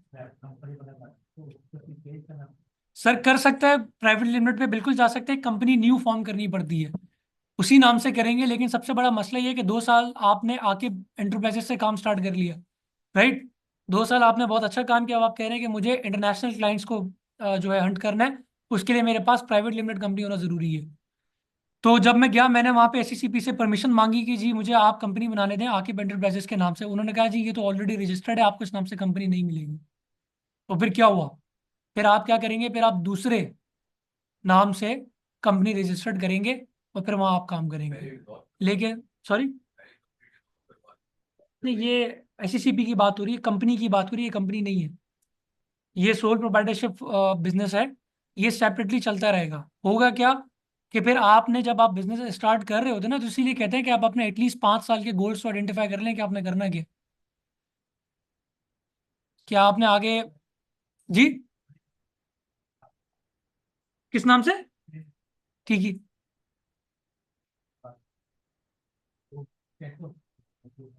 एससीसीपी पे रजिस्टर्ड करवा लिया, पहले प्रोप्राइटरशिप पे थी। मैं वही कह रहा हूँ ना, नेम की अवेलेबिलिटी है। अब आपने उनको पहले प्रोप्राइटरशिप पे आपने काम किया, फिर कंपनी आपने बना ली, तो वहां पर इसका मतलब ये था कि एसईसीपी के पास वो नाम अवेलेबल था। एक बात याद रखिएगा, कंपनी बनाने से पहले आपको नेम अप्रूव करवाना पड़ता है कि मुझे ये नाम दे दें, मैं इस नाम से कंपनी बनाना चाहता हूँ। वो नाम वहां पर अवेलेबल होगा तभी आपने कंपनी बनाई है। वो आपकी किस्मत अच्छी थी सर, ठीक है, उसी नाम से आपको कंपनी मिल गई, राइट। अगर नाम नहीं होता अवेलेबल तो फिर आप क्या करते, फिर आपको दूसरे नाम से कंपनी बनानी पड़ती। सेम नाम पे 5 कंपनी हो, किसी की भी हो, सेम नाम पर 5 कंपनीज होते, बिजनेस होते हैं। सबका सेम नाम, फिर इसके ऊपर सर उसके लिए फिर हमारे पास जो है आईपीओ लॉज है। ट्रेडमार्क कॉपीराइट का नाम सुना है आपने? तो पाकिस्तान में तो ये अवेयरनेस ही नहीं है ना लोगों को। अगर आप बाहर किसी मुल्क में बिजनेस स्टार्ट करेंगे तो सबसे पहले वो अपना ट्रेड नेम रजिस्टर्ड करवाते हैं, उसके कॉपीराइट्स लेते हैं। तो यहाँ लोग 10 साल काम करते हैं, नाम बन जाता है, फिर जाते हैं कॉपीराइट एप्लीकेशन फाइल करने। तो जिस दिन आप ये काम करें और बिजनेस स्टार्ट करें तो उसके साथ साथ ही अपना ट्रेडमार्क और कॉपीराइट जो है रजिस्टर्ड करो, ठीक है। होगा क्या इससे कि उसके बाद 6 महीने के बाद वो सर आगे उन्होंने आपका सेम नेम से काम स्टार्ट कर दिया, फिर इन्होंने स्टार्ट कर दिया, तो आपके पास पूरा राइट होगा कि आप इनको बोलेंगे कि अपना बिजनेस नेम चेंज करें। आप उनको लीगल नोटिस भेज सकते हैं, उनको कोर्ट में आप लेकर जा सकते हैं, सोल प्रोप्राइटरशिप के केस में भी ऐसे। और अगर वो कंपनी अगर आप बनाते हैं उस नाम से और कोई दूसरा बंदा आके कंपनी बना लेता है तो एसईसीपी तो नाम ही नहीं देगा उसको, वो तो वहीं पर रिस्ट्रिक्ट हो जाएगा, काम ही नहीं, वो कंपनी बना ही नहीं सकेगा। जी सर, ऑडिट करवाना जरूरी होता है? नहीं यार। पोस्ट कंप्लायंस से बाद सर में एक आते हैं सवाल है audit। मेरा। जी सर। मैं बात सवाल ये करना चाहता हूँ कि एक सैली इंडिविजुअल है और वो बाद में बिजनेस भी स्टार्ट करता है साथ साथ, तो वो क्या मतलब दोनों यूज कर सकता है उसी नंबर पे, एंटी नंबर पे, एक ही नंबर पे? ये एक बात याद रखिएगा, जब एनटीएन आपका बन गया ना सोल प्रोप्राइटर या इंडिविजुअल बंदेगा, चाहे उसका बिजनेस हो या ना हो, तो वो एनटीएन उसका वही रहेगा, राइट। वो एनटीएन अगर मिसाल के तौर पे एक बंदा था, वो सैलरीड इंडिविजुअल था और उसने आज एनटीएन बनाया, राइट, और वो 5 साल के बाद जो है बिजनेस भी कर रहा है और सैलरी भी उसकी आ रही है, तो उसका एनटीएन वही रहेगा, सेपरेट कोई चीज नहीं होगी। Okay separate sir. एनटीएन कब आएगा, जब आप सेपरेट कंपनी बनाएंगे एसईसीपी से, या सेपरेट पार्टनरशिप आप जो है फॉर्म करेंगे, ठीक है। ठीक है सर। ठीक है सर। इंडिविजुअल के केस के अंदर आपका एनटीएन वही सेम रहेगा। ठीक है सर। Thank Aurangzeb you. साहब कह रहे हैं कि सर बिजनेस ऐड ना करें लेकिन रिटर्न फाइल बिजनेस के टैब में करें, इन तो कोई इशू तो नहीं होगा।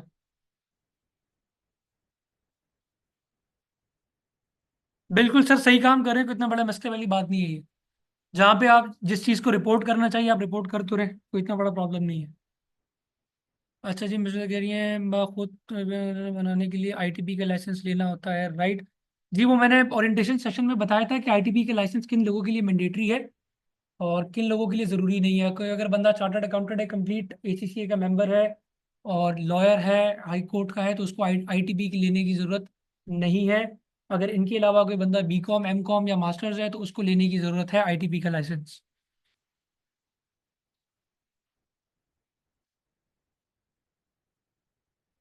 आपको अगर लोगों को सर्विसेज देनी है एंटी इन्फॉर्मेशन की, तो उससे आपका पर्सनल एंटीएन का कोई ताल्लुक नहीं है। आपको अगर एंटीएन फॉर्म करना आता है तो आप लोगों को बना के दे सकती हैं, उसका कोई प्रॉब्लम नहीं है। जी, सेम प्रोसेस, जिसका भी एंटीन बनाना है आपने, सेम प्रोसेस है सर। इनका बनाना है, उनका बनाना है, मेरा बनाना है, या किसी का भी आपने एक्सवाइजी बंदे का बनाना है, एंटीन का सेम प्रोसेस है। 3 चीजें, CNIC number and email address, that's it. ठीक है जी। आए जी, दोबारा जरा चेक करते हैं इसको।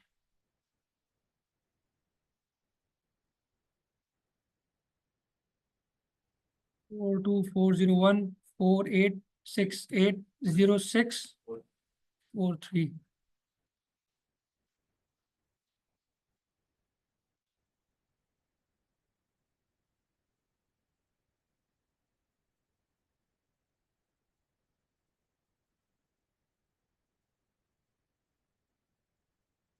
सही है।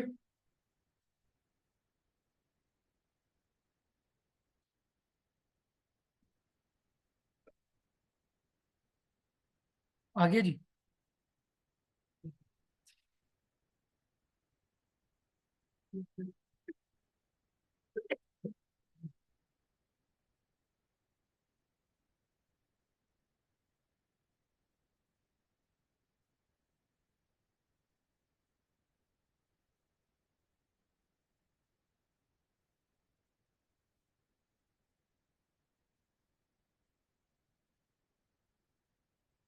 ये देखिए जी, ये बिजनेस स्टार्ट हो गया, एड्रेस आ गया, एंड प्रिंसिपल एक्टिविटी। मैंने कितनी एक्टिविटीज वहां पे सेलेक्ट की थी? आई कौन सी? Principal activities. ठीक है। अरे सर, ये बाद में इनकम टैक्स पे business applicable है या सेल टैक्स में भी आता है? नहीं, सेल्स टैक्स में मैं आपको बताऊंगा जब हम सेल्स टैक्स पढ़ेंगे कैसे रजिस्ट्रेशन करना। रेफरेंस नंबर जो है कि हमने सर ये आपका एनटीएन नंबर है बेसिकली। वैसे इंडिविजुअल के केस में तो सीएनआईसी से भी फैच हो जाती है डिटेल सारी, लेकिन अगर कोई आपको सेपरेटली बोले कि सीएनआईसी नंबर लिखा है, एनटीएन नंबर भी लिखे, तो आप रेफरेंस नंबर वहाँ पे मेंशन कर दिया करें। जी बिल्कुल सर, प्रिंसिपल एक्टिविटी बिल्कुल चेंज हो सकती है। ये क्या है लॉक क्या है? क्या चीज़? ये नंबर इस पे है। रेफरेंस नंबर जारी बात है सर, एफबीआर ने एलोकेट किया इनको, सिस्टम जनरेटेड है ना सारी चीजें। यहाँ तक आप बताएं किसी का कोई क्वेश्चन, ताकि फिर मैं आगे चलूँ। रिटर्न फाइल करते हुए बी आ रहा है, बी आ रहा है, उससे तो ये रिटर्न का आता है। रिटर्न जो है वो सीएनआईसी नंबर लिखा हुआ आएगा आपका, वहां पे नाम लिखा है, रजिस्ट्रेशन नंबर आगे सीएनआईसी लिखा हुआ होगा, नंबर ये नहीं होगा।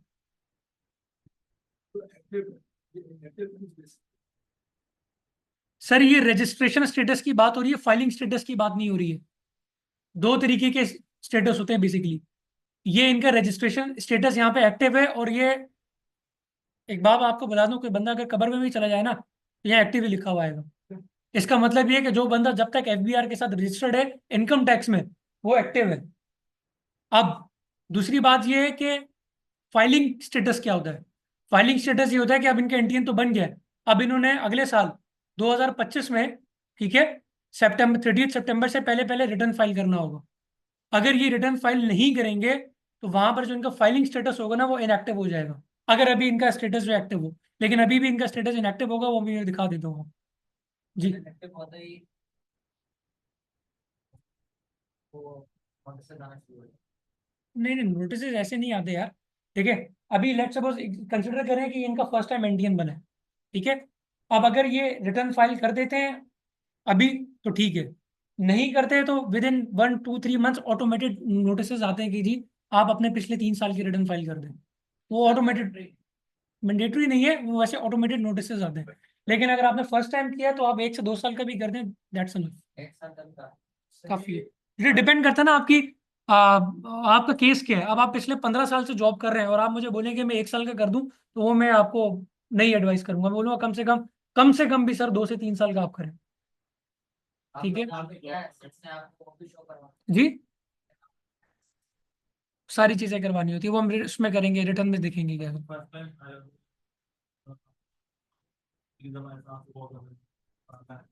फर्स्ट टाइम 15 साल से जॉब कर रहा है, ठीक है, कम से कम 2 से 3 साल का कर दें 2 से 3 साल, 2 साल तो कर ही दें, ठीक है। क्योंकि अभी मैं आपको एक बात ये बताता हूँ, एक मेरे पास केस आया, उन्होंने रिटर्न फाइल किया फर्स्ट अपना, और उन्होंने फर्स्ट रिटर्न अपना फाइल किया और वो काम कर रहे थे पिछले 20 साल से, और वेल्थ स्टेटमेंट में उन्होंने कैश इन हैंड में शो किया 1 करोड़ रुपया। वो इसलिए उन्होंने लॉजिक चलाई कि जी मैं तो 20 साल से काम कर रहा हूँ, इतने तो पैसे मेरे पास हैं।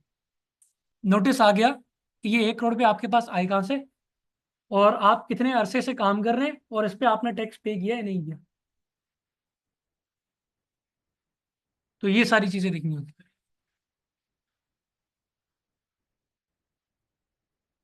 13 नवंबर 2023 में रजिस्टर्ड करवाया इन्होंने। सर इनका इनका अगर मैं केस देखूं, उन्होंने 13 नवंबर 2023 में रजिस्ट्रेशन करवाई है। इन्होंने 30 सितंबर 2024 से पहले पहले फाइलिंग करनी थी। सर आपने की है?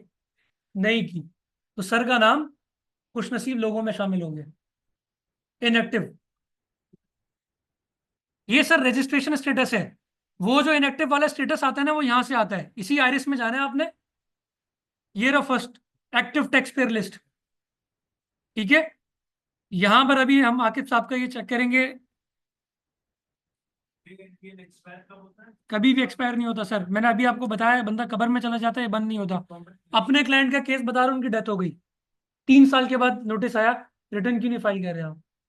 फिर उनको मैंने डेथ सर्टिफिकेट अटैच करके सारा रिप्लाई करके जमा करा कि सर इनकी 3 साल पहले डेथ हो चुकी है। रजिस्ट्रेशन फॉर्म में बंद करने क्लोज करने का कोई ऑप्शन नहीं होता। मैं अभी वो उस प्रोसेस पे मैं आ रहा हूँ। ये देखें जी, आकिब साहब का नाम खुश नसीबों में, इनएक्टिव। सॉल्यूशन क्या होगा? सबसे पहले तो 2024 के रिटर्न फाइल करें और उसके बाद 1,000 रुपये का डिफॉल्ट सरचार्ज पे करें। ये सोल्यूशन उन्होंने आगे लिख दी है।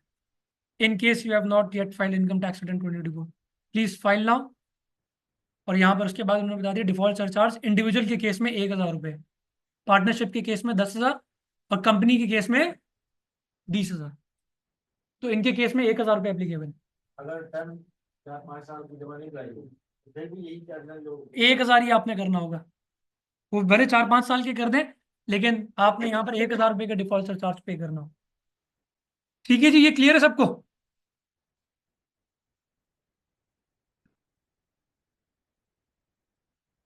जरूरी नहीं है मिस रिदा, अगर आपके पास सेपरेट आईडी पासवर्ड है उनके तो आप सेपरेटली कर लें। लेकिन मैं एज ए कंसल्टेंट, मेरे पास 200 क्लाइंट है, मैं अब हर किसी का आईडी पासवर्ड लॉगिन में नहीं करना चाहता।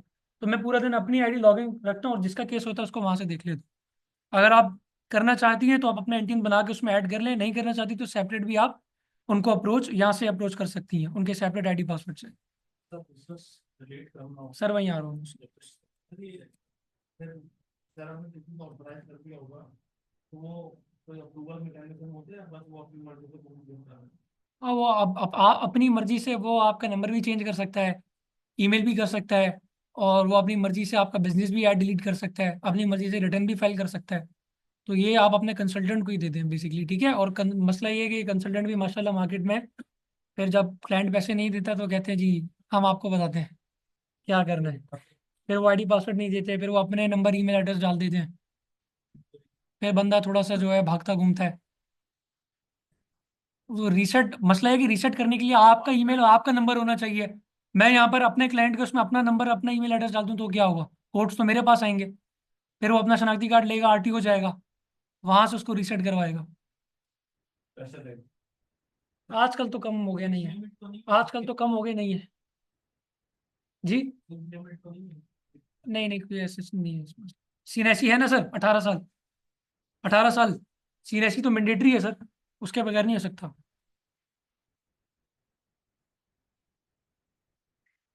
अच्छा, एनटीएन जो है बेसिकली, एनटीएन बनाना किन लोगों के लिए जरूरी सवाल नहीं होना चाहिए, इनकम टैक्स किन रिटर्न किन लोगों ने फाइल करना है वो जरूरी सवाल है। ठीक है, जो लोग इनकम टैक्स रिटर्न फाइल करेंगे वही लोग अपना एनटीएन बनाएंगे। ठीक है जी। तो अगर मैं वैसे तो हम इसको डिटेल में पढ़ेंगे, नॉर्मली आपको आंसर कर देता हूँ जी। जो लोग सैलरी अर्न कर रहे हैं 4 लाख से ज्यादा की, वो लोग रिटर्न फाइल करेंगे। 6 लाख तो सैलरी थ्रेशोल्ड है ना, सेक्शन 114 को पढ़िएगा, रिटर्न फाइलिंग का जो उन्होंने कॉन्सेप्ट दिया हुआ है। तो वो जो है रिटर्न एनटीएन अपना बनाएंगे, रिटर्न फाइल करेंगे।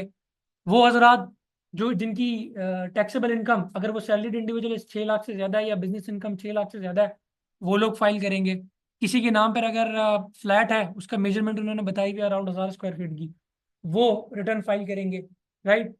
और जैसे डायरेक्टर्स हैं कंपनी के, उन्होंने अपने रिटर्न फाइल करने, तो इसी तरीके से 4-5 कंडीशंस और दी हुई हैं।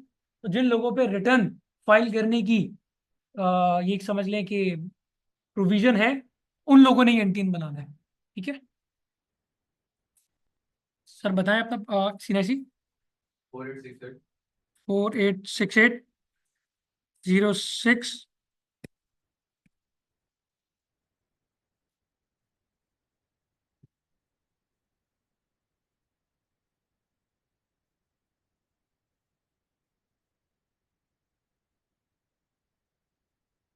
ठीक है जी। अगेन बिजनेस को डिलीट करना है, प्रोफाइल,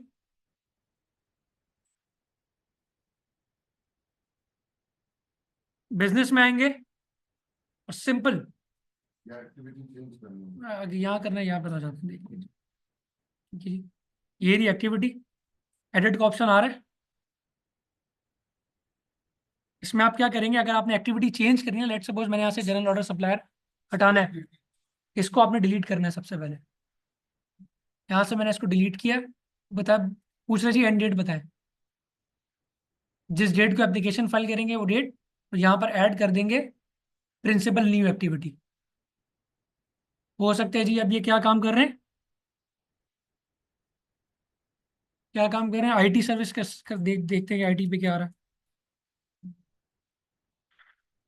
अब इम्पोर्ट एक्सपोर्ट आईटी तो पार्टनर से नहीं आशा से भी होती है और पाकिस्तान सॉफ्टवेयर एक्सपोर्ट बोर्ड से मैंडेटरी है रजिस्टर्ड करवाना।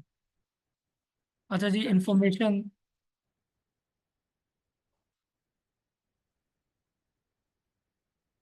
इंफॉर्मेशन टेक्नोलॉजी नजर आ रहा है आप लोग को कहीं? सेकंड पे देख लेते हैं जी।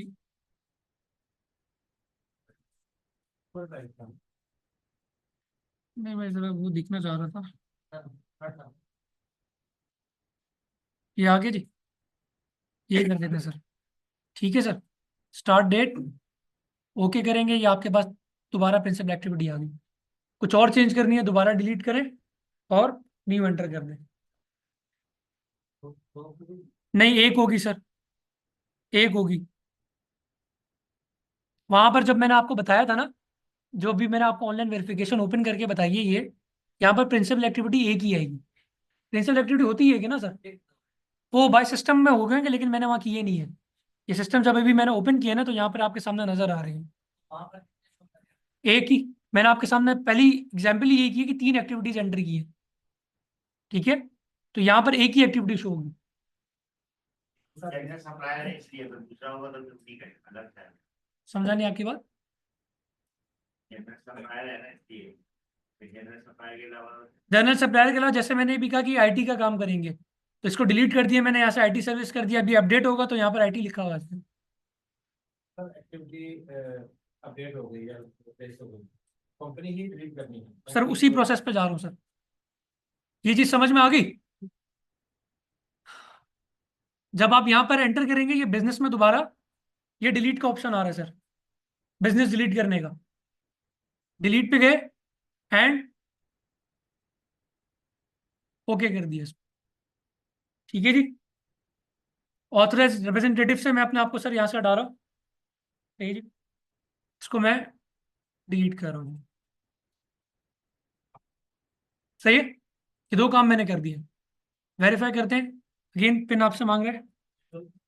जी जी, लीगल में तो मैंने आकिब साहब ही मेंशन किए है ना, वो भी करना चाहते हैं कर दें। नूश अगर आप कंपनी 2 साल से रन कर रहे हैं, आप पे कुछ लायबिलिटीज हैं टैक्स के, तो आप डिलीट नहीं कर सकते। सर देखिए, डिलीट तो कर सकते हैं, लेकिन उस केस के अंदर मिसाल के तौर पर आपको बताऊं कि आपने 2 साल तक बिजनेस रन किया, लेकिन आपने रिटर्न ही फाइल नहीं किया, आपने रेवेन्यू भी जनरेट किया, तो यहाँ से तो डिलीट करने पे तो उस वक्त तो आपको कोई मसला नहीं होगा, लेकिन सिस्टम से हो जाएगा डिलीट।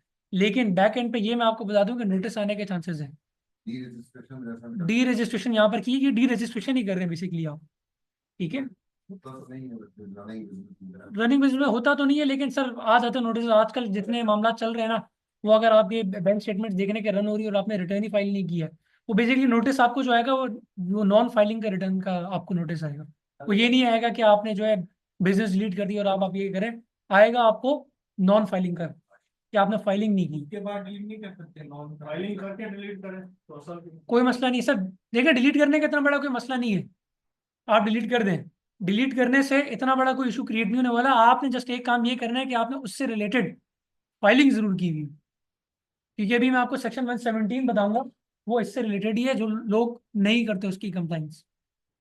ठीक है, बहुत सारे कंपनी है इंडियन पे 6-7 साल से बिजनेस में नहीं किया, कुछ अकाउंट से कंपनी अकाउंट है, अकाउंट में भी कुछ नहीं है, बिजनेस में कुछ नहीं किया, उसके ऊपर कोई ऐसी कुछ नहीं है, अब वो डिलीट करना चाह रहे हैं। बिल्कुल कर दें यहाँ से, बिल्कुल कर दें, नो इशू। देखें, अगर नहीं भी किया और वो बंदा काम ही नहीं कर रहा, जैसे फॉर एग्जांपल मैं आपको बताऊं कि अगर ओवरसीज के केस के अंदर ऐसे बहुत से केसेस होते हैं कि यहाँ पर आते हैं कुछ टाइम, उनका मूड बनता है कि हम यहाँ बिजनेस करेंगे, एनटीएन बनाया, बिजनेस ऐड किया और वापस चले गए, अगले 5 साल तक उनका कोई पता ही नहीं है। ठीक है, तो उन्होंने तो यहाँ काम ही नहीं किया, वो रिटर्न भी फाइल नहीं करते, तो फिर इंडियन क्या होता है, कहते हैं जी बिजनेस डिलीट कर दें, हमने एनटीएन जो है बंद करवा दें। एनटीएन वैसे बंद तो बड़ा मुश्किल हो जाता है, तो इतना बड़ा मसला होता नहीं है, लेकिन रिटर्न नॉन फाइलिंग का जो है ना, नोटिस आपको जरूर रिसीव होता है। ये मैं आपको बता, बिल्कुल सर, यहाँ पर आप कर सकते हैं। एनजीओ उसने बिल फाइल किया है तो डिलीट कर सकता है। सर, एनजीओ तो यहाँ पर हो ही नहीं सकती, एनजीओ बिजनेस थोड़ी है। यहाँ पर तो उन बिजनेस की बात की जा रही है जिससे आपने प्रॉफिट अर्न करना है। एनजीओ की तो क्या नाम है, ट्रस्ट है या एनजीओ है, आपने जो रजिस्ट्रेशन करनी है वो तो है ही सेपरेट प्रोसेस है। पहले बहुत वो क्लियर तो होता था। अब पर्सनल पे तो आप कर ही नहीं सकते। एनजीओ एनजीओ का तो सेपरेट लीगल एंटिटी है, वो सेपरेट एंटिटी आएगा। सर एनजीओ के अब डिफरेंट रूल्स एंड रेगुलेशंस आ गए, जो पुराने बंदे भी थे ना उनको वहां पे शिफ्ट कर दिया। अब एनजीओ का सेपरेट एंटिटी है, पर्सनल एंटिटी पे कुछ नहीं होता। अगर आप एनटीएन एनजीओ को भी बंद करवाना चाह रहे हैं तो इतना सिंपल नहीं है जितना भी मैं आपको ये बता रहा हूँ। वो इतना इजी टास्क नहीं है सर। वो आपको सब बताना है कि आप क्यों बंद कर रहे हैं, आपने अपने अकाउंट जमा करवाना है, आपने अपने रिटर्न फाइल करने हैं, आपने नोटिस ऑफ जो है डिसकंटिन्यूएशन का नोटिस देना है, फिर आपने डिफरेंट इदारों को भी बताना है कि मैंने बंद कर दिया। काफी सारे डिपार्टमेंट्स इन्वॉल्व हैं, कुछ भी जस्ट एफबीआर नहीं है। जी जी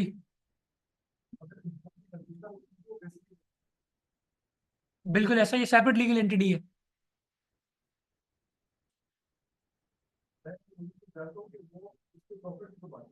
सर ऐसे ही है, मैं आपको बताता हूँ। एग्जाम्पल देता हूँ, एक बंदा है, वो बिजनेस कर रहा है, ठीक है। उसने अपने नाम से एक एनजीओ बना ली, अपने साथ दो तीन बंदे वाले एक एनजीओ बना ली। अपने बिजनेस से डोनेशन किसको दे रहा है? एनजीओ को। वहां से पैसा उठाया इधर, एनजीओ पे टैक्स नहीं है। वहां से पैसा उठाया घर।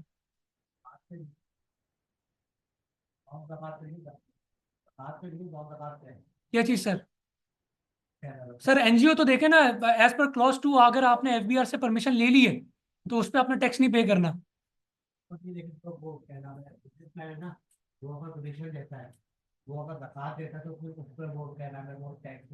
वो बात ठीक है, लेकिन मैं कुछ और कर रहा हूँ कि लोगों ने इससे कमाने का क्या जरिया बनाया हुआ है कि मेरा मेरा बिजनेस है और मेरी एनजीओ ऑर्गेनाइजेशन है, ठीक है। मैं अपने बिजनेस से 10 लाख रुपए की हर महीने डोनेशन दे देता हूँ अपनी एनजीओ को, और वहां से 10 लाख रुपए निकाल के कुछ भी झूठ भी डॉक्यूमेंटेशन करा के 10 लाख घर ले जाता हूँ। वहां पे मैंने क्या एक्सपेंस शो किया, एक्सपेंस शो करने की वजह से मेरे कंपनी का टैक्स कम हो गया, यहाँ पर मेरी पूरी की पूरी इनकम वाइट हो गई और पैसे पूरे मैं घर ले गया उठा के। तो एनजीओ के अंदर ये बड़े काम चल रहे हैं, तो इसके इसकी वजह से इसके रूल्स एंड रेगुलेशन भी बड़े स्ट्रिक्ट है, ठीक है। और इसके अंदर काफी सारे डिपार्टमेंट्स इन्वॉल्व हैं। नहीं सर, एनजीओ का एक क्राइटेरिया। सर नाराज हो गए सर, कह रहे क्यों?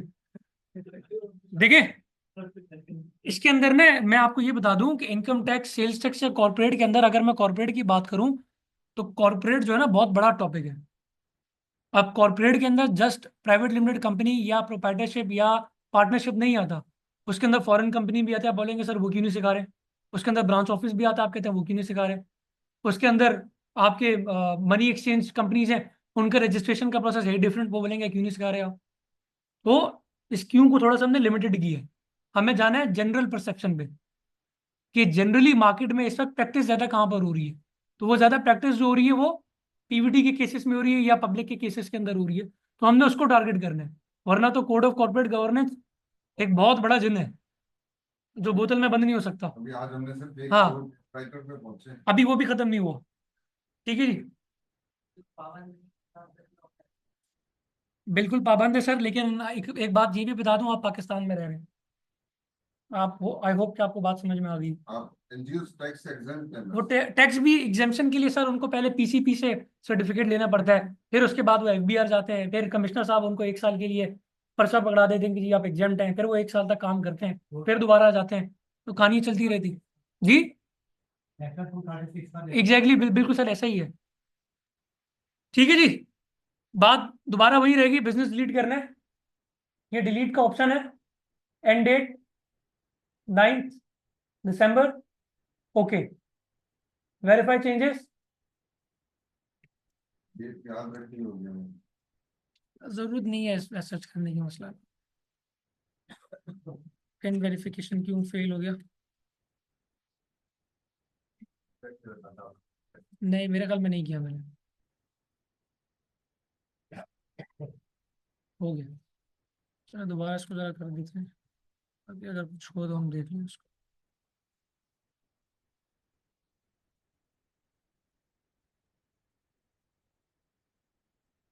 कुछ चेंजिंग हुई है जिसकी बेसिस पे वो कह रहा है कि पिन एंटर करें।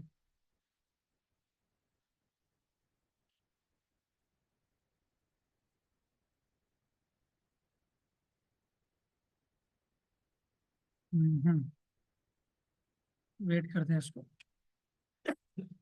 अच्छा जी, दोबारा चेक करते हैं, किसी और ब्राउजर को ओपन कर लेते हैं अगर इसको लॉग आउट में करना पड़े।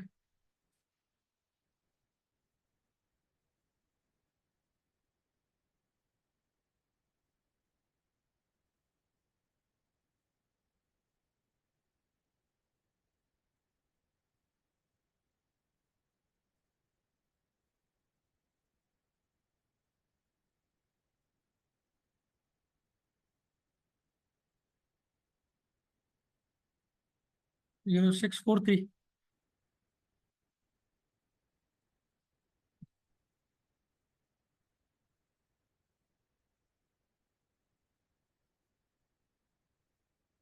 BBR business.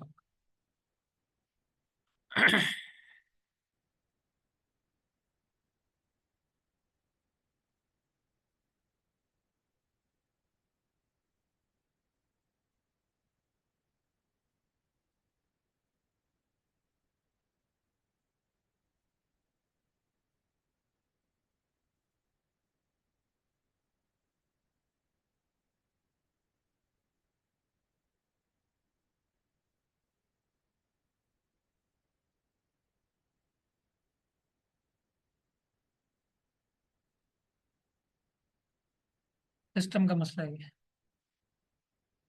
सिस्टम को हो गया कुछ। 0643 ए।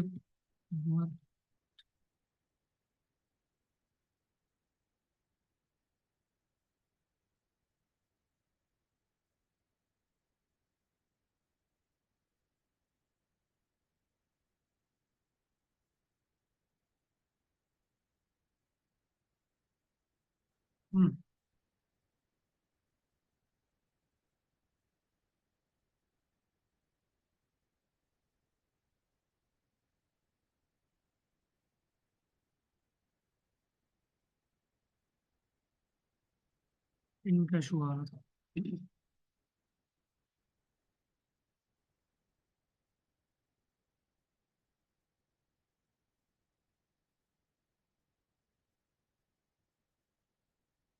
अच्छा जी, इसके बाद ये जब आप यहाँ से इसको डिलीट कर देंगे तो हमारे पास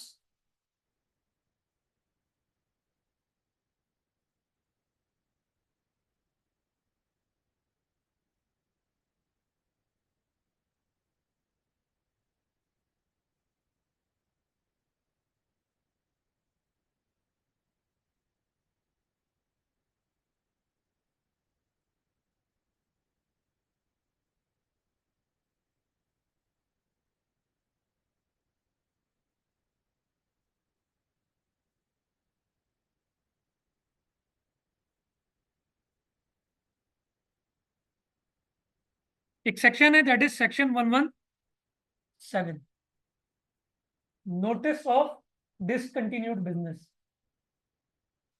आपने इस बिजनेस को डिलीट करने के बाद ये 117 का नोटिस भी देना होता है, लेकिन 99% ऑफ द टाइम ये कोई नहीं देता। नहीं भी दिया, आज तक मेरे एक्सपीरियंस के मुताबिक कोई नोटिस भी इसका रिसीव नहीं हुआ। लेकिन जस्ट एक लॉ से आपको थोड़ा सा फेमिलियर करवाना है कि अगर आप कोई बिजनेस डिलीट कर रहे हैं और आपसे अगर कोई बात करता है कि मुझे किसी को इन्फॉर्म करना है, तो सर उसके लिए ये नोटिस ऑफ डिसकंटिन्यूड बिजनेस का सेक्शन 117 है।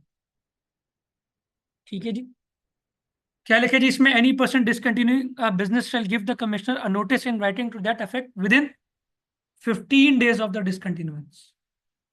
बिजनेस डिलीट किया या डिसकंटिन्यू हुआ जिस डेट से बिजनेस, उसके 15 दिन के अंदर अंदर आपने 117 का नोटिस आपने उनको जमा करवाना है।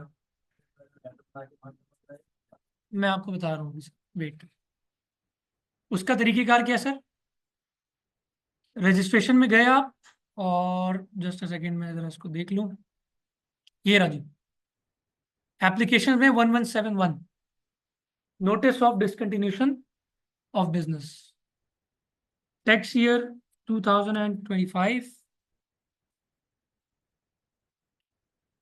यहां पर आपने वो पूरी की पूरी नोटिस जो है लिख कर बेसिकली लिखना क्या है, आपने ये बताना है कि जी हमने इस डेट को अपना जो बिजनेस है वो बंद कर दिया इस रीजंस की वजह से, उसकी हमने जितनी भी कंप्लाइंसेस हैं वो अप टू डेट कर दी है, और हम हमारे ऊपर एज पर आर रिकॉर्ड्स कोई टैक्स लायबिलिटी नहीं है।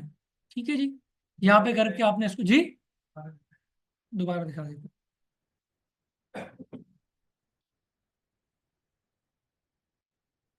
लॉग इन किया आपने, रजिस्ट्रेशन, एप्लीकेशंस 1171,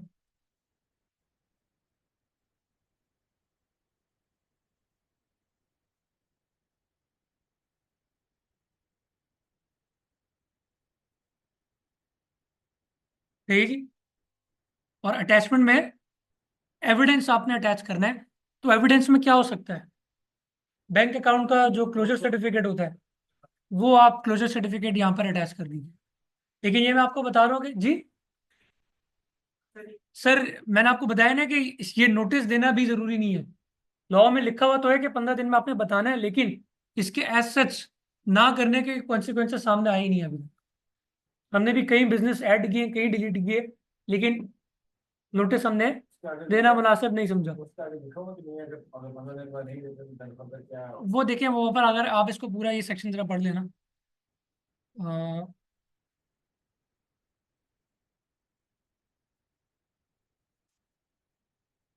ये रहा, where no notice has been given under subsection 1, but the commissioner has reasonable grounds to believe that a business has discontinued or is likely to discontinue, the commissioner may serve a notice on the person who has discontinued the business. ठीक है जी, अगर उसको ये पता लग गया कि जी ये बंदा इसने बिजनेस बंद कर दिया है और इसने नोटिस नहीं सर्व किया, तो वो नोटिस का आपको एक चिट्ठी आपको दे सकता है कि आप हमें जो 117 का नोटिस दें और आपने सारी कंप्लाइंस की है या नहीं की है। तो उसका ग्राउंड है तो ये भी कर सकता है कि ठीक है डिलीट हो गया, डिलीट होना चाहिए। वैसे वही बता रहा हूँ ना सर, वैसे तो आया ही नहीं है कभी नोटिस, मेरे एक्सपीरियंस में तो अभी तक कोई नोटिस डिलीट करने के बाद 117 का रिसीव नहीं हुआ। हाँ, रिटर्न फाइलिंग की जरूरत है, रिटर्न फाइलिंग एक ऐसा नोटिस है जो आपको आई गई है अगर आपने नहीं किया। ठीक है, तो ये काम आपने करने हैं। दूसरी बात, मैं अगर दोबारा इसे चेक करूं कि वहां से बिजनेस डिलीट हुआ या नहीं, तो हम इसको यहाँ से देख लेते हैं अभी।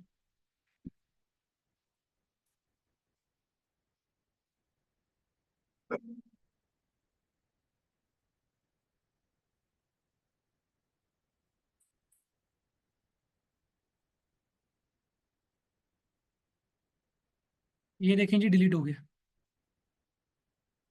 डिलीट, पहले ऐड किया देन उसके बाद डिलीट कर दिया।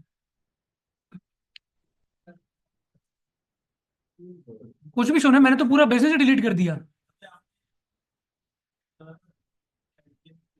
नहीं सर, कभी भी नहीं हो सकता सर। अभी मैंने आपको बताया कि एक मेरा क्लाइंट डेथ हो गई, सब जमा करा दिया था, फिर 3 साल के बाद नोटिस आया, रिटर्न फाइल करें। आप एप्लीकेशन जरूर जमा करा दें डी रजिस्ट्रेशन की, लेकिन आज तक डी रजिस्ट्रेशन वाला जो काम है ना वो हो नहीं पाया। एसएससी में जब हम कहाँ पे? एसएससी के प्राइवेट लिमिटेड कंपनी रजिस्टर करते हैं, ऑटोमेटिकली एनटीएन जनरेट होता बिल्कुल हो जाता है है, सर, लेकिन उसका कोई ईमेल वगैरह नहीं आता। बिल्कुल आता है सर। किसी को सीईओ की ईमेल पर आपको आईडी पासवर्ड दोनों रिसीव हो। सर 200 से ज्यादा कंपनीज बना चुका हूँ, किसी एक में ऐसा नहीं हुआ।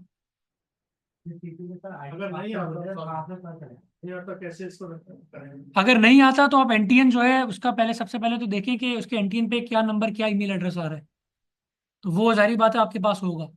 जब आपके पास होगा तो वो ईमेल और नंबर उसी तरीके से आप फॉरगेट करेंगे, आपके पास कोड्स आ जाएंगे। वरना सीईओ की आईडी पे ईमेल एड्रेस पे जरूर जाता है आईडी पासवर्ड। फिर केसेस में नहीं आया। हो सकता है कुछ सिस्टम का ग्लिच हो, आपको पता है फैब में न्यू रेगुलेशंस आए, उसके बाद बड़े मसले मसाइल चल रहे हैं, तो हो सकता है उसकी वजह से ना हो, लेकिन आता जरूर है। समटाइम्स ये ऐसा हो सकता है जी, फॉरगेट आप कर सकते हैं। कहाँ से मिलेगा मतलब? एसईसीबी का आईडी पासवर्ड ही याद नहीं आ रहा, तो आप सर एसईसीबी के पोर्टल पे जाएंगे, वहां जाके उसको फॉरगेट करेंगे सीएनएसी नंबर एंटर करके। ऐसा कैसे हो सकता है सर? अभी दोपहर में मैं करके आया हूँ। दोपहर के बल्कि शाम में। लीप लीप में जा रहे हैं आप? नए वाले पोर्टल पे जा, पुराने पोर्टल पे जा रहे होंगे वो। नया वाला पोर्टल है leap.scp.gv.pk, LEAP। आपको दिखा देता हूं ताकि आप,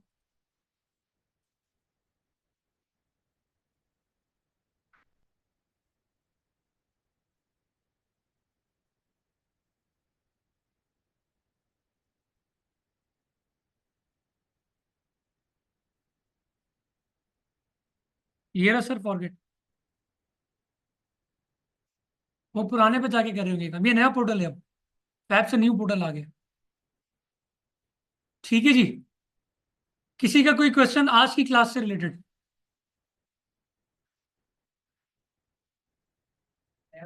मेरा जो एनडीए नंबर है वही उसी का रहेगा मेरे वही रहेगा सर, नहीं वही रहेगा सर, सेम रहेगा। कंपनी में कंपनी में सेपरेट एनटीएन आ जाएगा, जहाँ पे अभी देखा था ना, अभी आकिब का नाम लिखा हुआ था यहाँ पे, अभी हमने देखा था ना, ये आकिब का नाम लिखा हुआ है। कंपनी के केस में यहाँ पे कंपनी का नाम लिखा हुआ होता है, ठीक है। पार्टनरशिप के केस में पार्टनरशिप का नाम लिखा हुआ है। रजिस्ट्रेशन नंबर ऐसा उसका रजिस्ट्रेशन नंबर होगा, इससे मिलता जुलता, ठीक है। तो वो बिल्कुल ही अलग। सेपरेट चीज़ है वो, सेपरेट, उसका आईडी पासवर्ड सेपरेट होगा, उसकी रिटर्न फाइलिंग सेपरेट होगी, उसका इससे कोई लेना देना नहीं। या कंपनी हो, सोल प्रोप्राइटरशिप के केस के अंदर ये सिनेरियो रहे जी।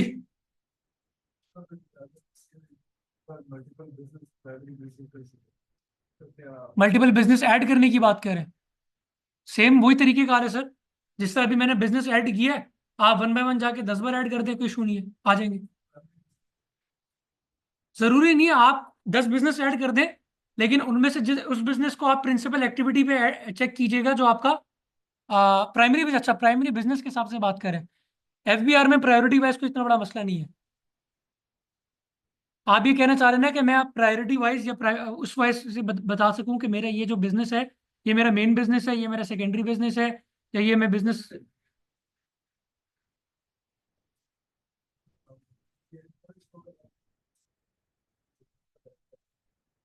वो यहाँ ऐड कर सकते हैं ना, न्यू बिजनेस ऐड करेंगे सर, यहाँ पे नंबर 2 पे नया बिजनेस आ जाएगा, नया एड्रेस, नई नई एक्टिविटी आ जाएगी। इंपोर्ट एक्सपोर्ट के लिए आपको यहाँ पे principal activity import export select करनी पड़ेगी सर। यहाँ पर बिल्कुल हो सकते हैं, 40 भी हो सकते हैं सर, मसला नहीं है। एक केस ऐसा हुआ था जिसमें मेन प्रिंसिपल एक्टिविटी में जर्नल क्रेडिट था वो, जी जी जी, और उसे इंपोर्ट एक्सपोर्ट जो बाद में ऐड करना पड़ा, और प्रिंसिपल एक्टिविटी में नहीं आता था, हाँ इंपोर्ट में से प्रॉब्लम हुई। हाँ, वो कहते हैं प्रिंसिपल एक्टिविटी पे चेक होना चाहिए इंपोर्ट एक्सपोर्ट में, बिल्कुल इसीलिए मैंने आपको कहा कि आप सेपरेट एंटी बिजनेस ऐड कर दें उसमें, तो वो आपके लिए ज़्यादा सही है। और किसी का कोई क्वेश्चन? सर जो सबसे मुश्किल काम है वो आरटीओ चेंज करना हो तो क्या रहता है? हाँ हाँ हाँ हाँ हाँ, उसके तो हम भी बड़े सताए हैं सर। सर मैं उसके लिए बताया आपको। अच्छा, केस प्रोसेस कर दिए और सर तेरे ऊपर का वो बुझने वाला नहीं बन गया।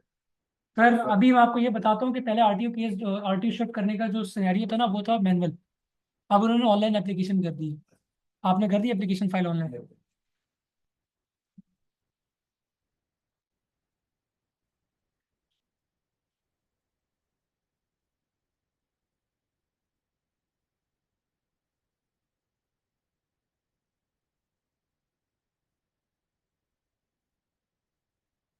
सर ये आ रहा है jurisdiction, application for change in major jurisdiction, select tax year, यहाँ पर आपने एप्लीकेशन टाइप करनी है। अटैचमेंट ना भी करें तो कोई ऐसा मसला नहीं है। रीजन बताने की क्यों चेंज कर रहे हैं, ये रहे 4 रीजन, जो भी आपका रीजन आप उसको यहाँ पर मेंशन कर दें। नहीं तो एड्रेस चेंज पे ही होता है। और ये आपका क्या जी, कौन सी ज्यूरिसडिक्शन आपको चाहिए, रिक्वायर्ड ज्यूरिसडिक्शन? गुजरांवाला से कराची है, कंपनी है, नहीं कंपनी है, सोल प्रोप्राइटर है, पार्टनरशिप है, कंपनी है, बिजनेस क्या है? आप अपने लिए कर रहे हैं तो आप इसको करें सर आरटीओ कराची। आप ये रहाइश कहाँ पर है? आरटीओ कौन सा वैसे एनटीएन आपका? साउथ एमटीओ, एंड ये रहा सर आरटीओ 1 कराची, इसको सेलेक्ट करेंगे और अब आपका टाउन सेव करके सबमिट कर देंगे आप। टाउन के हिसाब से तो जोन मिल जाए। हाँ उस हिसाब से उनको मिल जाएगा, उसमें नहीं RTO नहीं। अब सर बात यहाँ भी खत्म नहीं होगी, यहाँ से भी आपको फॉलो करना पड़ेगा ये एप्लीकेशन सबमिट करने के बाद, क्योंकि ये एप्लीकेशन आप सबमिट करना जरूरी है, अब विदाउट इसके नहीं हो सकेगा। तो ये आप सबमिट कर दें अपने पोर्टल से, एंड देन जो आपका जो यहाँ पे असाइंड ऑफिसर है ना, यहाँ पर नाम आ रहा होगा उसका, उसके पास जाएं तो बोले कि भाई मैंने, अच्छा सॉरी वो तो गुजरांवाला ही आ रहा होगा बेसिकली, आपको फिर ये काम करना पड़ेगा, गुजरांवाला से प्रोसीड करवाना पड़ेगा। एक आपको या तो कोई वहाँ पे कंसल्टेंट ढूंढना पड़ेगा जो वहाँ पर आपकी एप्लीकेशन को पुश कर सके, और वहाँ से फिर ये आगे चलेगा। जी बिल्कुल। कोई नोटिस तो नहीं है आपका, कोई डिमांड तो नहीं है रेज हुई भी? सब सारी चीज़ें क्लियर हैं तो फिर तो दे देगा। वहाँ से किसी एक बंदे को आप कंसल्ट कर लें, गुजरांवाला से कोई वकील अगर हो तो वो वहाँ RTO जाके ना आपकी एप्लीकेशन को पुश कर देगा। ठीक है, यहाँ से डायरेक्ट हम कर सकते हैं। यहाँ से अगर आपको डायरेक्ट खुद जाना पड़ेगा सर। हाँ क्योंकि करना उसने ही है, वो वहां से इस केस को छोड़ेगा तो यहाँ पर ये रिसीव होगा। NOC उसने देनी है ना, बेसिकली इंटरनली NOC चल रही होती है डिपार्टमेंट में। एक दिन बस चले जाए वहाँ पर तो काम मिल जाए। पहले जरा थोड़ा सा ग्राउंड सेटल डाउन करके चले जाएगा, कोई आपके ब्याह पे पहले वहां पर चला जाए, सारी चीजें हो जाए, फिर अगर आपकी जाने की जरूरत हो तो फिर आप जाए, अदरवाइज जरूरत नहीं है। तो थोड़ी सी खर्चे का भी आप ध्यान में रखिएगा, ठीक है जी। तो विदाउट खर्चा नहीं होगा। Any other question? क्लियर है सब?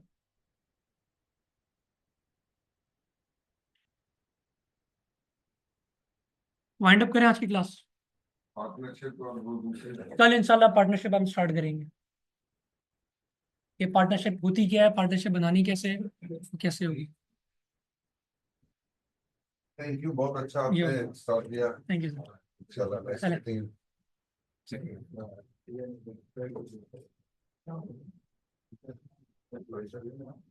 Sir, thank you. Thank you sir. Okay जी। इसके लिए तो कर सकते हैं इसी तरह।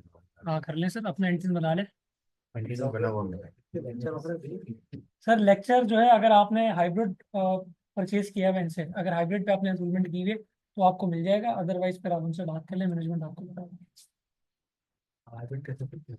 वो यार मुझे नहीं पता है, वो इनका एक बेसिकली डेडिकेटेड पोर्टल है, आपने उस पर जो है वो करना है, वो आपको एक आईडी मिल जाएगी, और आईडी से जो फिर आपने लॉगिन करना है, वहाँ पे रिकॉर्डेड लेक्चर जो आज अभी सुन रहे हैं बैठ के वहाँ पढ़ेंगे। प्रोसेस पूछ लीजिए। वो पहले 1-2 क्लासेस में बेचते हैं, उसके बाद आना बंद हो जाएंगे। अच्छा। वो पेड है बेसिकली, वो ऐसे नहीं वो लोग उसको करते। बोलो क्या मैं तो पूरी